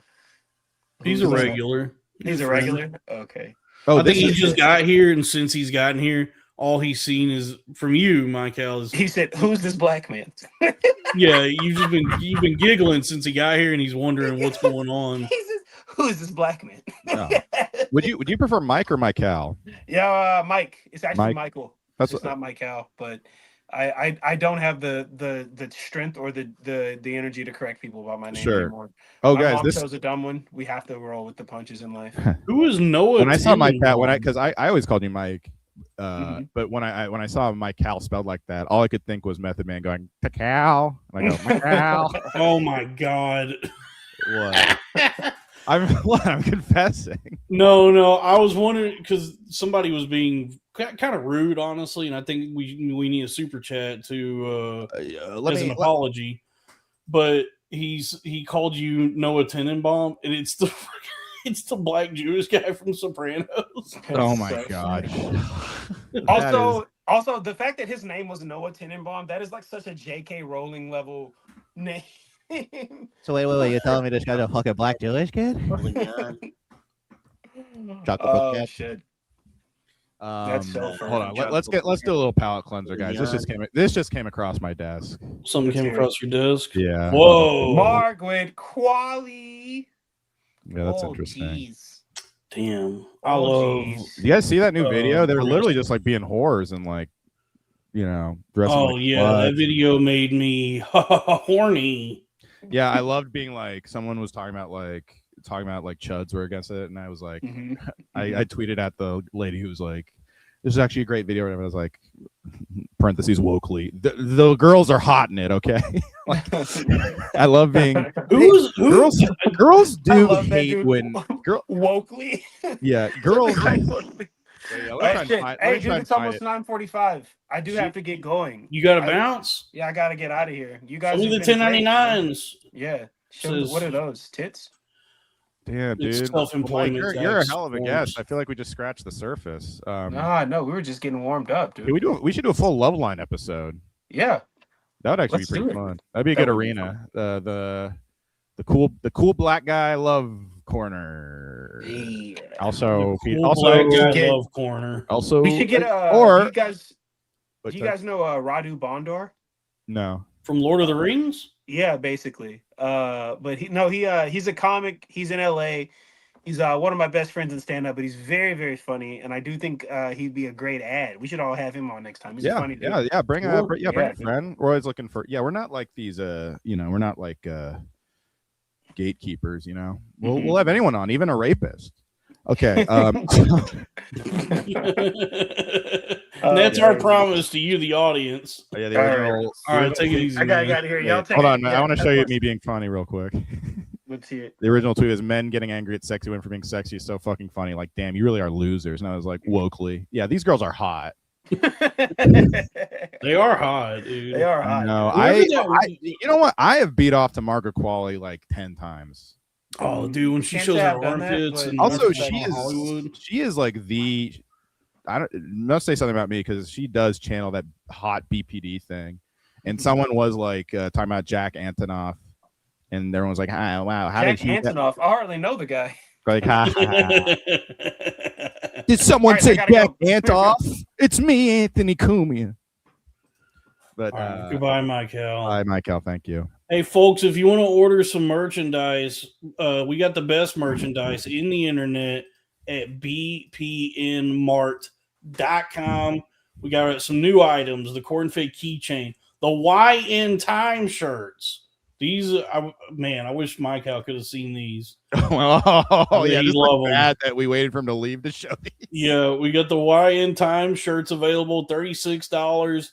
100% ring spun cotton, the most comfortable, best shirt in the internet. BPN, the flash sticker pack. We got stickers, we got magnets, mouse pads, keychains. We still got the Crowder Boy shirts. We got some new items coming in the coming days. Folks, order today. bpnmart.com. Dice gave us know when the keychain dropped. It was a few days ago. Lily put it up on the website. Please order some merchandise, please. And the Patreon for this show is patreon.com/the arena of ideas. As little as $5 a month. Probably never, man. I don't want to subject anyone to read Blood Meridian. I actually think it's like very tedious. It is tedious. I'd rather do something tedious.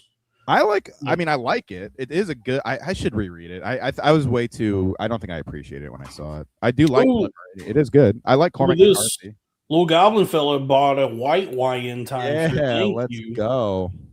Let's sell them. We got to sell the shirts, so please buy them. And please subscribe to the Patreon. As little as $5 a month gets you access to all the premium episodes and bonus content. That's patreon.com/the arena of ideas. You know what? I'm gonna go ahead and do the shout out. Accuse me in the chat of being a fake reader. I'll have all of you people know that I read a book about named after the freaking fan base, a confederacy of dunces. I've read that book. Yeah, it's about our fans who are mean to me. Yeah, it's actually kind of about us. Yeah, I know. Like guys like us. I know. Chuds, dude. That's the first. Just guys who are like, I am too brilliant to work a real job. Dude, it's brutal how much it is. Give me some. Dude, it is really Just a fat idiot who jacks off all day and refuses to get a job. Yeah, and he creeps out the girls, right? And is like, "Mother, you are an absolute heathen. I'm smarter than everybody." Yeah, he's mean as shit to everyone who tries to help him. He jacks off all day. He scares the hoes. He is. Refuses You know what? to work. You know why it's brilliant? That this character, whatever this prototype of a character is fucking the funniest guy to write. And like, this is Kenny Powers. Confederate Dust is like, yeah, it's definitely an archetype. Yeah, but this it feels like this one kind of got to it first, at least in literature. And like, I mean, I literally laugh out loud reading it, and I like funny things. That's just me, though. I didn't laugh out loud. I mean, I did, dude. I kind of did a few of those, like. It legit made me laugh out loud. And I don't want to sound pretentious. Just the way he talks really did tickle me.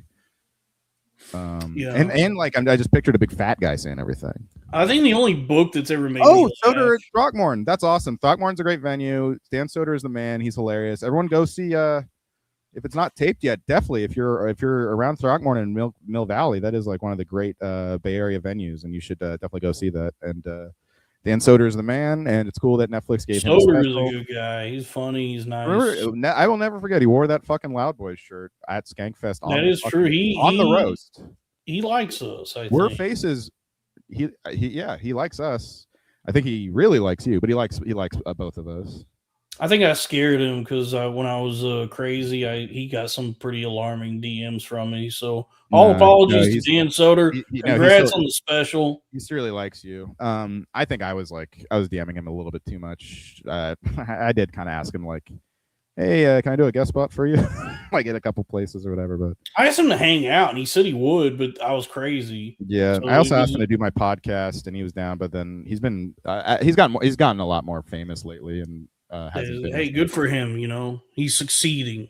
No, yeah, I'm happy for him. I mean, like, it was nice of him to ever give us the time of day at all, and he went above and beyond. And, you know what, Billy in this fucking cutthroat New York, you know, I don't know how to phrase this, lev fur world, you know.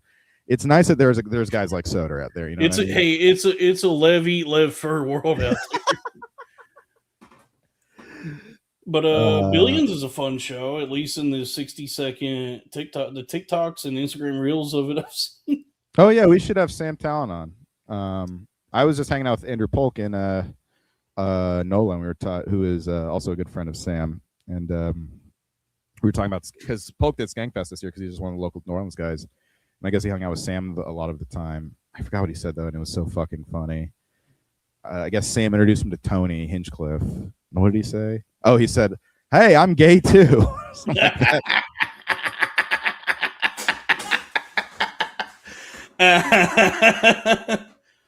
Yeah, Polk is awesome. Yeah, Polk is great. Dude, Polk is awesome. He's a great guy, really generous. And Sam is great. We both talked about how he looks weird now that he's lost weight.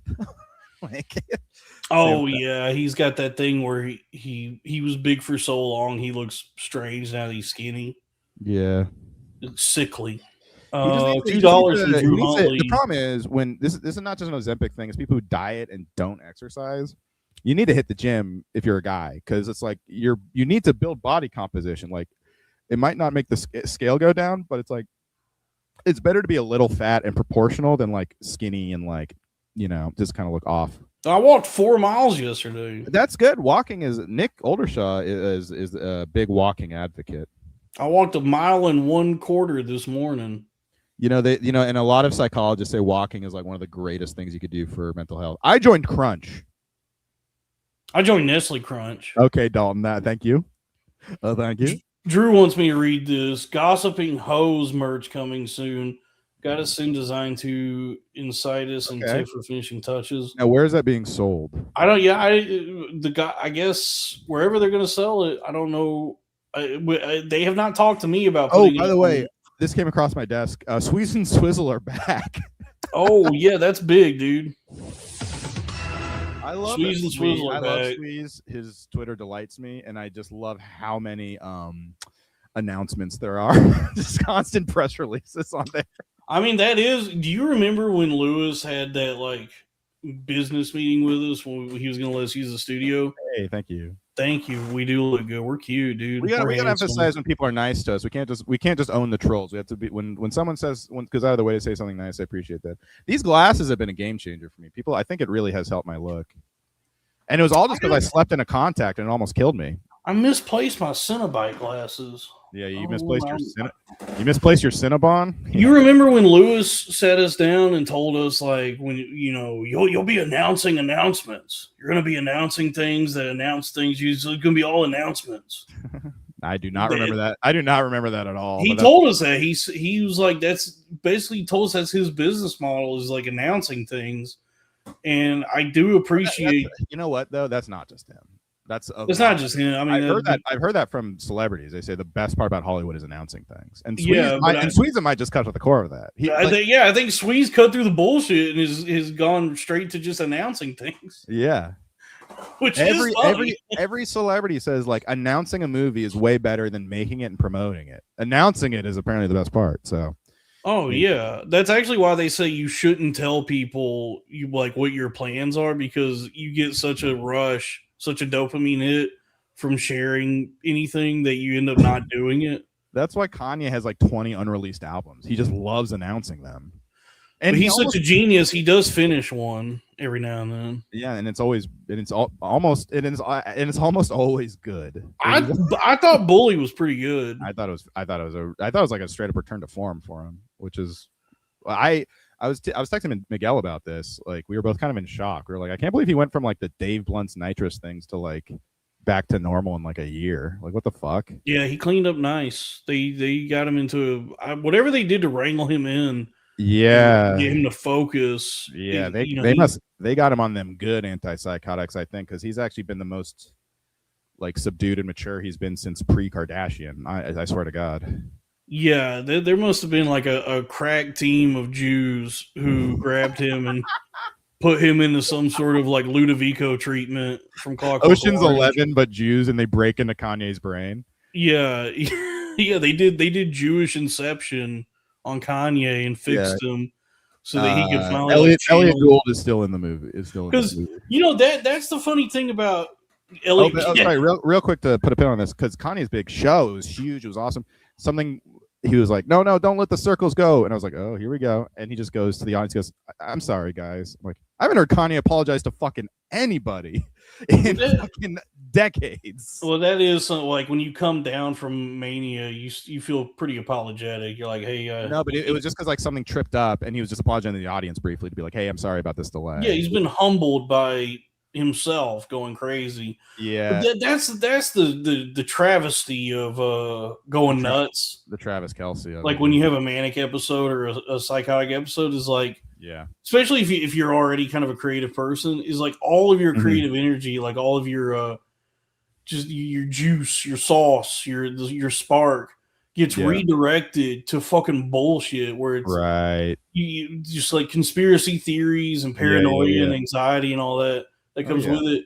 That like Kanye during that time, like all of his mind, all his brain was like channeled onto anti-Semitic Jewish conspiracy theories. Yeah, because he went into he was like printing out 4chan stuff, and it's like, how deep are you in this? Yeah, and it was and so that was like that's where he was directing all of his like his genius, his focus, his autism. So, honestly, he said he got diagnosed with autism too. So he had a special interest in the Jews. Unfortunately, he does seem a little autistic for sure.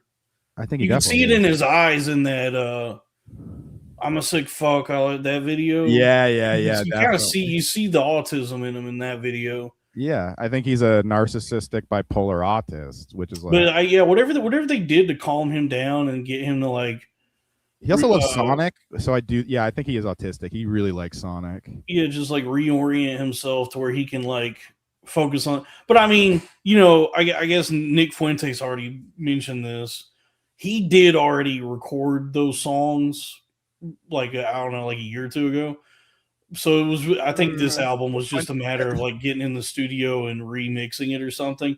But Fuentes is wrong though. He was saying that I think Fuentes is a little salty. He wasn't involved because he was more involved with the AI version. Kanye not only he re-recorded almost everything without AI, and he like wrote a bunch of new stuff. There's a few songs that are the same on it, but it's like, in fact, it's funny because the physical release is not nearly the same as the actual album that came out, because he had to print the physical release back in like January, and the actual album that he released. So like the people who got the vinyls are like pissed off because like, this is the fucking AI bullshit.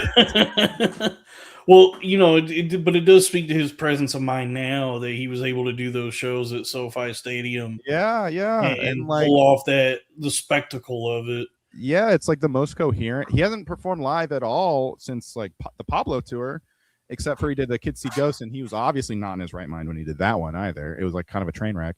But yeah, this one, it feels like it's because it was a bummer when he was first going on the whole Trump thing, and I really liked the album, the Wyoming stuff. His whole thing was like, he was celebrating his bipolar, because he kept saying like, it's my superpower, my mania is my creativity, da da da da. And I kind of want to be like, Kanye, it can feel that way, but it's like, but this is proof that when he kind of has it more under control, his artistic output is actually very is really good, and more like the album is tight. There's not a lot of bad songs on there. The tricky thing is, what sucks is mania feels awesome. That is what I've heard. So that's where that comes from, is like when you're in mania, you feel euphoric and you feel like you're like seems like taking a shitload of Adderall to me. I guess. I mean, I don't know. It definitely feels like some kind of drug. Like just like a dopamine, like just a fountain of dopamine, and you just have like the most confidence, and you have the urge to be creative and stuff. You definitely you feel euphoric, and you feel like you're in tune with some sort of not a bad take, Tetris bad boy. Not a bad take. It almost feels like you're like like when you're turning the dial on a radio, you're matching the frequency, you're tuning into you're tuned into some sort of divine creative force. Right. Yeah. It's almost where you think like, oh, this is me at my best, but right. Actually your mind has your mind is broken from reality, and you're deteriorating. Part of me feels awesome in the moment. Part of me is jealous that like your brain can just make drugs naturally. Like that is kind of tight, but it's kind of cool, but it's really destructive. I mean, obviously, dude, look at Kanye, dude. He just let it get worse and worse and was doing drugs and shit. But the thing about actual creativity is really what allows it to. And that was what was funny. He went off on the Jews because he was mad that the Jews diagnosed him with bipolar, and he was like, "I'm not bipolar. I'm just autistic." It's like, kind of, you're accidentally giving a really good argument for the Jews. It was a Jewish doctor. That was what that was about. Oh, yeah. I'm not going to say the race. $2 from tspace.ai. Just India men in a call center typing. I'll be right back. I have diarrhea. Robbie has diarrhea. Well, folks, while Robbie is diarrheaing, patreon.com/the arena of ideas. $5 a month is for as little as $5 a month. You get the Patreon. If you subscribe to the $10 a month tier and above, you get a shout out on the show here. And I do the shout outs whenever I can remember to do them. And so I'll do that now. This is for our $10 tier, our new rulers tier, the $10 tier and above, which right now we no one is subscribed to anything above that. So here's the shout outs. JCG, Scotty MTL, Trevin Baker, our friend Trevin, MC Downtrend, Aaron Gutenplan, Drew Huntley, Vincente Caprini, and Broke Degen, both the same guy, both presumably dead. Johan, Bad Bart, Textbook, Naturally Intelligent Good Guys Earn Respect Soon, James Worrell, Robbie's third Patreon, Vinny Sarcophagus, C4 Kleber, Lil Goblin Fella, Fana. Please keep updating audio feed. Thank you. Prayer Hands, Mariska Hargitay, White Boy Kumia, Drew Huntley, Robert Goodwin Jr., Joseph D., and R3C2. Once again, the Patreon is patreon.com/the arena of ideas. Please subscribe. I don't know if we're gonna do a Patreon tonight.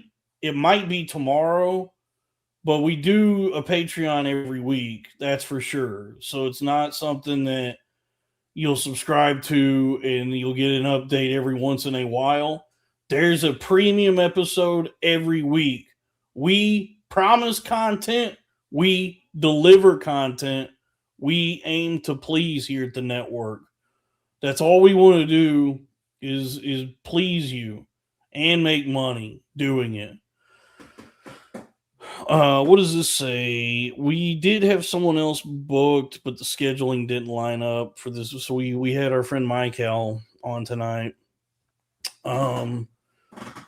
What else? Robbie's got diarrhea right now. I surprisingly do not have diarrhea, even though what I have eaten today has not been ideal. I started the morning with 3 hot dogs. Oh, sorry, Tiffany. Tristan will be on next week. I had 3 hot dogs this morning, and then I walked on the treadmill for 1 1/4 mile. And then for lunch, I had a hot fudge sundae. And then for dinner, I had 2 fried catfish fillets, 2 scrimps. Wait, what you order? Fish fillet. Okay. Did you see that picture? Yeah, Erica Kirk. Of Erica Kirk. So good. And whoever pointed out that it was like 7 years too late, that was amazing. Well, maybe commented on my Louis impression. Robbie, you're your own worst enemy, for fuck's sake. Well, that's nice. I've learned a thing or two. Here's the thing about it is, I actually kind of think it makes it funnier. I do sound like I'm bombing way worse than I am, just because it's like one of those things where like the audio is going through the mic. But it was a little weird. They were like a little uptight. They were laughing, but they were a little uptight. I got them by the end, but like I was like, why are they being so weird about me joking about Louis at Saudi Arabia? And it was literally just because I think they all saw him there, and it was also because I was following that Batman thing. So I've learned something about people on the internet. They're mean. They're rude, and they're mean. Please don't be mean to me. Look at this. Somebody in the chat is already criticizing me and condescending, denigrating me. Kanye West. No, Jesus Christ, no amount of walking will help that diet. It's not a diet. It's just what I happen to eat. First of all, that's very silly. Like, you can walk off any diet. I don't eat that every day. Just today, I happen to have 3 hot dogs, a hot fudge sundae, 2 catfish fillets, 2 boiled. What'd you order? Fish fillet. 2? Actually, 5 came in the order. I only ate 2. And okay, wait. Let me back up. Who was in Paris? The N-word. Amazing. I had 2 boiled scrimps, 1 cocktail weenie sausage, a Robbie-sized sausage. You want to watch a little bit of this? Half of a red potato, and I made my own cocktail sauce. Well, really, I just mixed 3 different sauces together to do the ratio of flavors I want rather than a pre-made cocktail sauce, because I like more horseradish than what's in other cocktail sauces. So I did a generous helping of horseradish, ketchup, Worcestershire sauce, made a delicious cocktail sauce.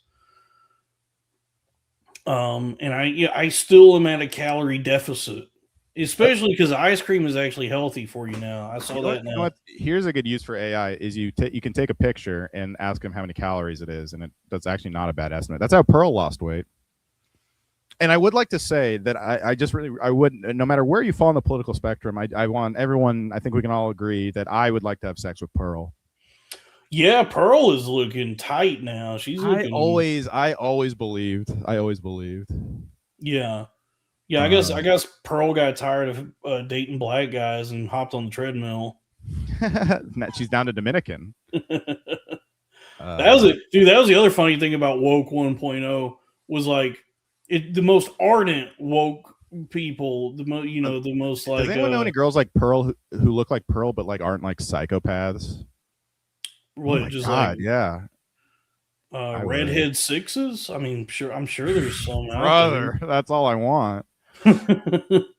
But do you remember Lauren? Come on, I would have sex with her. Come on, she'd be fun. She could probably play you in WNBA or an NBA. You know, she'd be pretty good at it. I think. Do you remember how She looks great. She lost Robbie, weight. hold on, listen to what I'm saying. I liked her before, also. Robbie, I'm trying to say something. Listen, sorry. Get off Pearl. Get off to Pearl. I know I will. 2 pearls, 1 cup. Do you remember like how aggressive Lauren always was about like having the right opinions and being respectful to black people, and you know how like much she would scold you, you know, for lack of a better word, she's somebody That's a good idea. They would call woke, right? Yeah. But dude, there was so many like Lauren, and this was a joke. Her stand up. This is why I liked Lauren. Dude, that's crazy. She would go on stage and be like, I know it's time for me to lose weight when black guys start catcalling me again. And I go, what the fuck? She would do like Chinese voice. I don't know how she compartmentalized because, she was like a Brooklyn woke point of view, but I always liked her because her stand-up was racist and very funny. Yes, yeah. I was like, there's like a glaring lack of self-awareness here that she was constantly scolding me about like my sense of humor and that I'm so juvenile and offensive and edgelordy. But she would say things that I was like, Lauren, you're going to get beat up. She's a white people here are going to get mad and they're going to hurt you for saying these things. They were funny jokes. She just would, but it was crazy. She would like just go up at the creek and do like Chinese voice. And it's like, I remember one time being at Old Man Hustle and there was like a bunch of black guys in the back. Who, like, I'm not joking. When she said that joke, they went, "What the fuck?" I mean, sounds like Lawrence Reese, so I don't count that. It wasn't Lawrence. Or maybe it was. Who knows? I'm just saying. No, I know what you mean. It was weird because it was when Shane Gillis got SNL, she was kind of stoked on it, but then once it turned, she was like on that team, and I was like, oh yeah, because she was like very pro Bo and Yang. She was like, he's gay and Asian, and it's important that he feels welcome and protected or whatever. Wait, a gay and Asian guy? Why isn't he in my ass right now? Hold on. COVID. It's like AIDS, but it's gay. Why doesn't he go pee-pee in my ass? Hey, watch your Coke. Yeah, all right. I'm losing it. I'm losing the impression now. Are we gonna Are we going to the Patreon? Are we doing a Patreon tonight, or what are we doing? I could do a Patreon if we could watch my Louis thing on there. But everyone put a nice comment on my Louis thing because I know it's gonna be polarizing. Because I'll just show you a little bit of it because it does. I mean, maybe I am bombing. I don't know, but my mom hated it. That I can tell you, but it was good because I actually like. Hold on, let me fucking pull this shit up.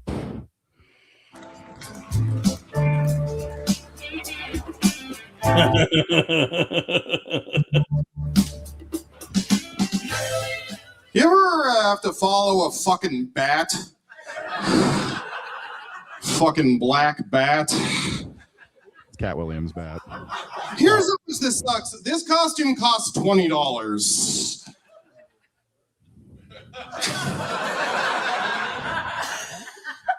He spent thousands of his parents' money on that. That's what I'm trying to say. It was very good. The beard is on your nose.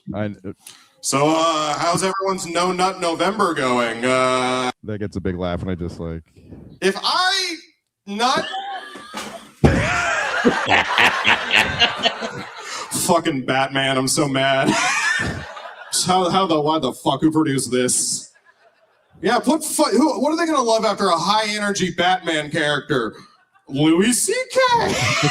Because I cannot emphasize how much worse my costume was than the Batman. Like, right. He had a full movie Batman and a Robin. I probably low effort costumes are funny. I agree. I actually think it's funnier to be low effort. I felt my mom, I think, actually got her feelings hurt because she helped me make the beard, and then I just shit on it the whole thing. I think that's what I did. Why would you do that to your mom? Once I figured that out, then I actually felt really bad. And I was like, oh, mommy. What's your mom getting into tonight? I don't know. She's in San Francisco. All right. He'll get the crowd gorgeous. You love the mention that yet tonight? So yeah, this weirdly. So once I got to the Saudi stuff, it was like it almost was like a little Norm moment. I just kind of kept like You got like uncomfy. Assalamu alaikum, I guess. Fucking Allahu Akbar. I have two daughters. They can't drive. Don't worry, they can't drive. All they can drive is me fucking crazy. Those fucking cunts. Oh, Dalton, I did use your joke to close, by the way, and the reaction is fantastic. Oh, I don't even remember. Yeah. I'm from New York. We had two towers. You guys ever get so mad you just want to do 9/11? Okay, so the premise is I'm trying to do my Saudi. I'm running my Saudi set. Right. Yeah. This prince knows what I'm talking about. Yeah, he didn't like that either. But I'm working new stuff out. My closer used to be drawing Muhammad. Everyone in New York, they told me, they're like, Louis, how could you do that? How could you do the Saudi Comedy Festival? This is a good impression. I fucking love it. Thank you. I You're love hitting Saudi all the Arabia. beats of a Louis stand-up set. Thank you. The Thank you for voice- saying something. I was proud of myself for being able to do the voices Louis does as Louis. I was proud of myself for that. So thank you for saying something. Yes. You've dissected Louis' whole shit. Well, that's the thing is like people. It's hard not to look like you're shitting on someone you're doing an impression, and on some level you are. But a lot of my best impressions, I'm big fans of them because I've listened to them so much that I can do the. I'm a fan of Louis, but also fuck him. He's not Yeah. like some sacred cow. Yeah, that's what was weird. I was like, are we not allowed to make fun of Louis like during this whole segment? But maybe I just. But my thing is like watching it back, I'm like, oh, at least this is kind of funny on video because I do think my performance was good. It was just if like, he was actually there, he was there. So he was there. The Yeah. fact that anybody would tense up because he just happened to be there, it speaks to just like what cowards people are and how opportunistic and narcissistic that everybody's just so It was all fucking industry, concerned too. It was like with industry. potential opportunities they might like. Oh, I don't want Louis to possibly see me enjoying this. Well, that's why I felt, not to like say I'm like Norm, but I felt like that same thing. Like, this crowd is wrong and being weird. That's what I thought when this part was happening. Because I believe we're just bombing. I don't know, but maybe. I just But also it wasn't as bad as it sounds. I actually think it's funnier that it sounds like I'm bombing worse than I actually was. But the thing, it's like, because what did Mark Norman say in that clip we watched earlier? Did he? Here, I'll show it back. I don't know. I wouldn't be in the newspaper even one. Oh, this was your. I don't remember it. You wrote. You helped write it. Or the punchline you wrote, but I forgot. I think I came up with the idea, but then you brought it on with the punchline. This one. If I lived in Saudi Arabia, I wouldn't be in the newspaper even. Wait, what? A Saudi Comedy Festival. I fucking love it. I love Saudi Arabia. If I lived in Saudi Arabia, I wouldn't be in the newspaper even once. My only problem with them is they killed the wrong journalists.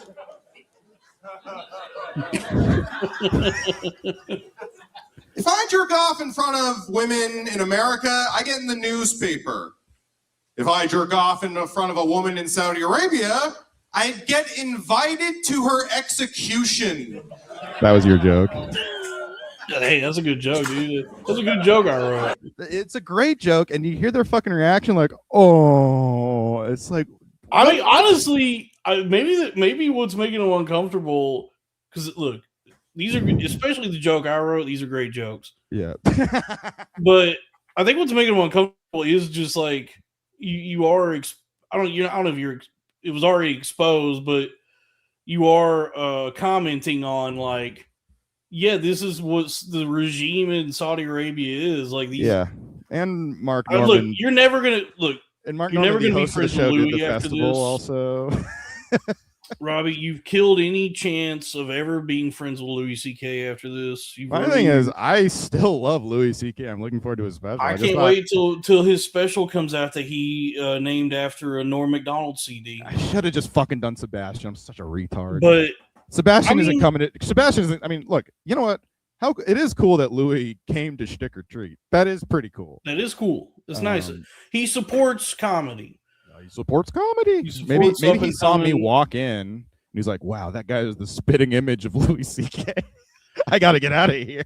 But I mean, you are kind of commenting on at least the complexity of Saudi Arabia as a country, and these comedians performing over there, because it's not nothing. It's like, yeah, you guys are like accepting the money and going, and I don't know, and it's hard to say because nobody's offering me anything to do anything. My life is over, but right. No, shut up, Tom. it's hard to say, like, if I got a call from what does Saudi Arabia have? Dukes or princes? If I got a call from the fucking Minister of Magic over there, if I got a call, it was like, hey, we'll pay you the Sorting Hat. Yeah, if I got a call from the Saudi Arabian Sorting Hat, and they're like, we'll pay you $150,000. Oh, I hate when the Saudi Arabian Sorting Hat sorts me into the slaves. Yeah, I don't know how. It's difficult for me to, because it's like, but I'm also somebody who needs the money, so it's like, shit, man. Could I turn down money that would change my life, even if it was blood money? Yeah, like, I don't know. Yeah, but these guys. I actually wasn't mad at like Kirsten or like the lower level comics who I could see needing the money because they needed the money. But the tricky thing with why the fuck did Bill Burr or Dave Chappelle do it? The tricky thing, with Louis and Chappelle and Bill Burr and all of them, unless they've just drastically mismanaged their finances, like Nicolas Cage or something, they're not hurting for opportunities or money. No. And they could do gigs. They're so in demand that they could do other shows. That's the other thing. It's like, I don't know how many shows Jessica Kirsten's invited to do, So that paycheck is dripping with the blood of Jamal Khashoggi and every clitoris they've cut off over there. And it is a complicated conundrum. I think it's also like a reality that a lot of people don't want to think about, that this country does exist and they're doing these things, and they're so enmeshed with, like, now, it's like they did 9/11, but then time has passed. We don't think about them. But now Saudi Arabia is so entrenched in, like, entertainment and, like, especially now, like, Western. Oh yeah, the government put like $1 billion into it. Yeah, golf, wrestling, comedy. So actually, if you want to put a pin in that, I actually have a full like thought about that, and I think not a rationalization, but I think I know why a lot of comedians like didn't see the problem with it. And it's because the Saudis have been long controlling entertainment, and these entertainers have been told by managers and CEOs about it, and like don't talk bad about the Saudis forever and ever. And it's like it's the frog in the boiling water, suddenly you're doing the festival. It's like, wait, but they already pay for everything I do. So who cares? But when you tell a joke like that about, like, if that women get executed for adultery in Saudi Arabia, it's like, for all the fucking bitches complaints about there's a patriarchy over here, that they do have a true patriarchal society, and it's something we should aspire to. Actually. Yeah, that's what Kumia says. Maybe this Bin Salman's all right. But it's like yeah, they're very oppressive toward women over there, and they subjugate. It's definitely like there's they got slaves. They fucking rape the women and then kill them because they got raped. Yeah, it's tricky. That's what I was trying to kind of poke fun at, is like we're and okay, so just to do a little bit more commentary on this, I think a big part of why I was like so fine with like kind of getting through those jokes and like pausing and knowing they were funny was I thought your joke was fucking amazing, and I was like really excited to deliver that. And the one thing I regret about this set is that when it got kind of that reaction, I did kind of like not panic, but I did the thing I do in my regular stand-up where I kind of like comment on it, and I obviously a little nervy. So that but then I bounced back luckily, but I'm about to do something that does make me cringe, and that's like the one thing about this set that makes it cringe. Saudi Arabia, I wouldn't be in the newspaper even once. My only problem with them is they killed the wrong journalists.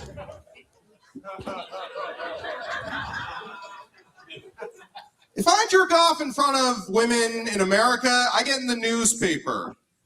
If I jerk off in front of a woman in Saudi Arabia, I get invited to her execution.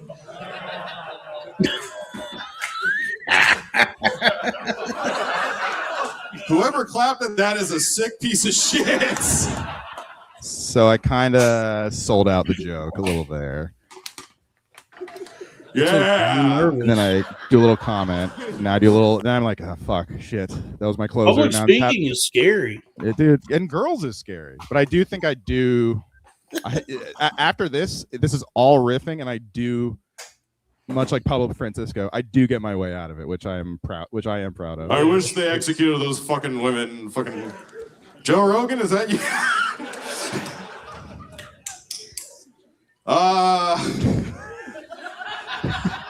I gotta go. I'm getting the candle. You're gonna have a great time with your headliner, fucking Allahu Bill Burr.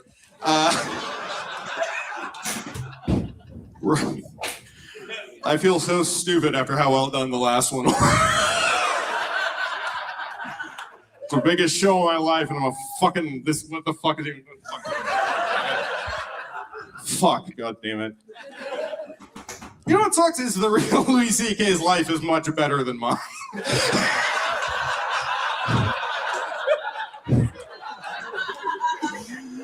Back to Pine Box Rock Shop for me. Yeah, you've been to Brooklyn. Anyway, yeah, but we have a great show, everybody. Hey, and live from New York, it's Saudi Day night!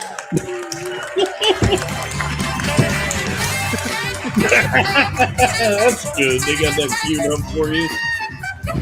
They actually apologize. They're like, oh, I forgot you were going to do that. You went so off script. Like, so there's a little delay in between me saying that. I'm like paused. Like, when's the fucking music coming? Great show, everybody. Hey, and live from New York, it's Saudi Day night! Lucky the audience clapped. There we go.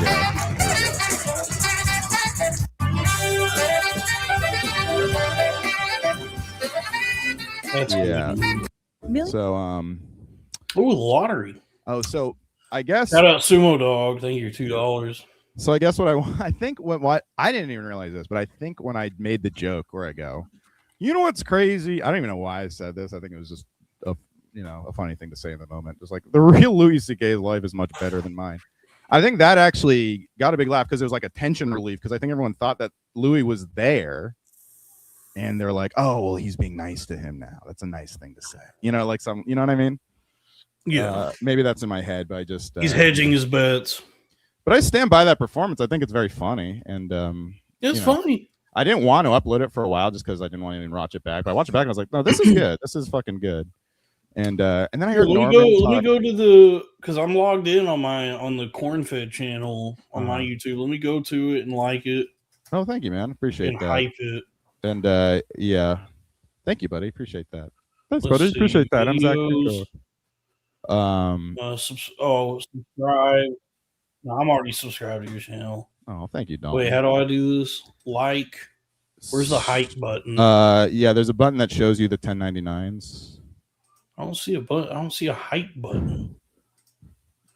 I don't know. I guess it doesn't let you hype. Oh shit, Pandatron. This makes me think I bombed. Saying you take guts to get up, get energy. Hey, you did your thing. Yeah, I know.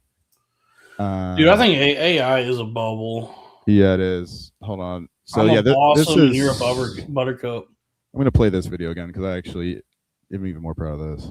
Problem is, a lot of people will go hard. So a guy will go up and do you know who, and then be like, and then I jerked off, and you're like, well, we probably can't put that out. No, especially because he was there like an hour before. Yeah.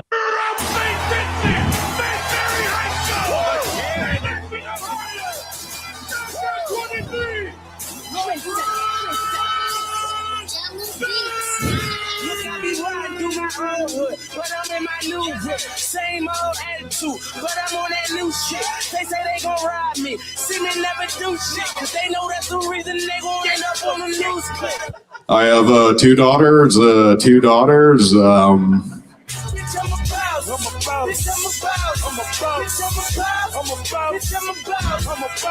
what sucks is the real Louis C.K.'s life is much better than mine.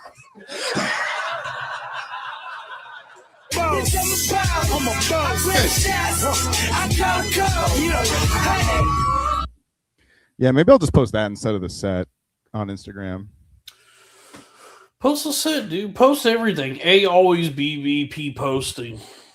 Yeah, that's the thing. It's like, does Logan Paul is he ever concerned about like whether he doesn't think about anything like is he ever like, oh, this video isn't up to my standards? Yeah, he doesn't. No, those guys don't think about shit, dude.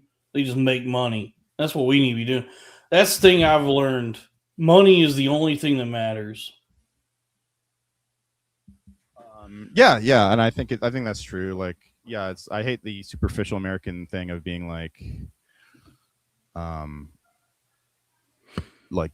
family is what matters. Oh yeah, I'm rich in friends and family. It's like, no, you're fucking broke, dude, and your life sucks.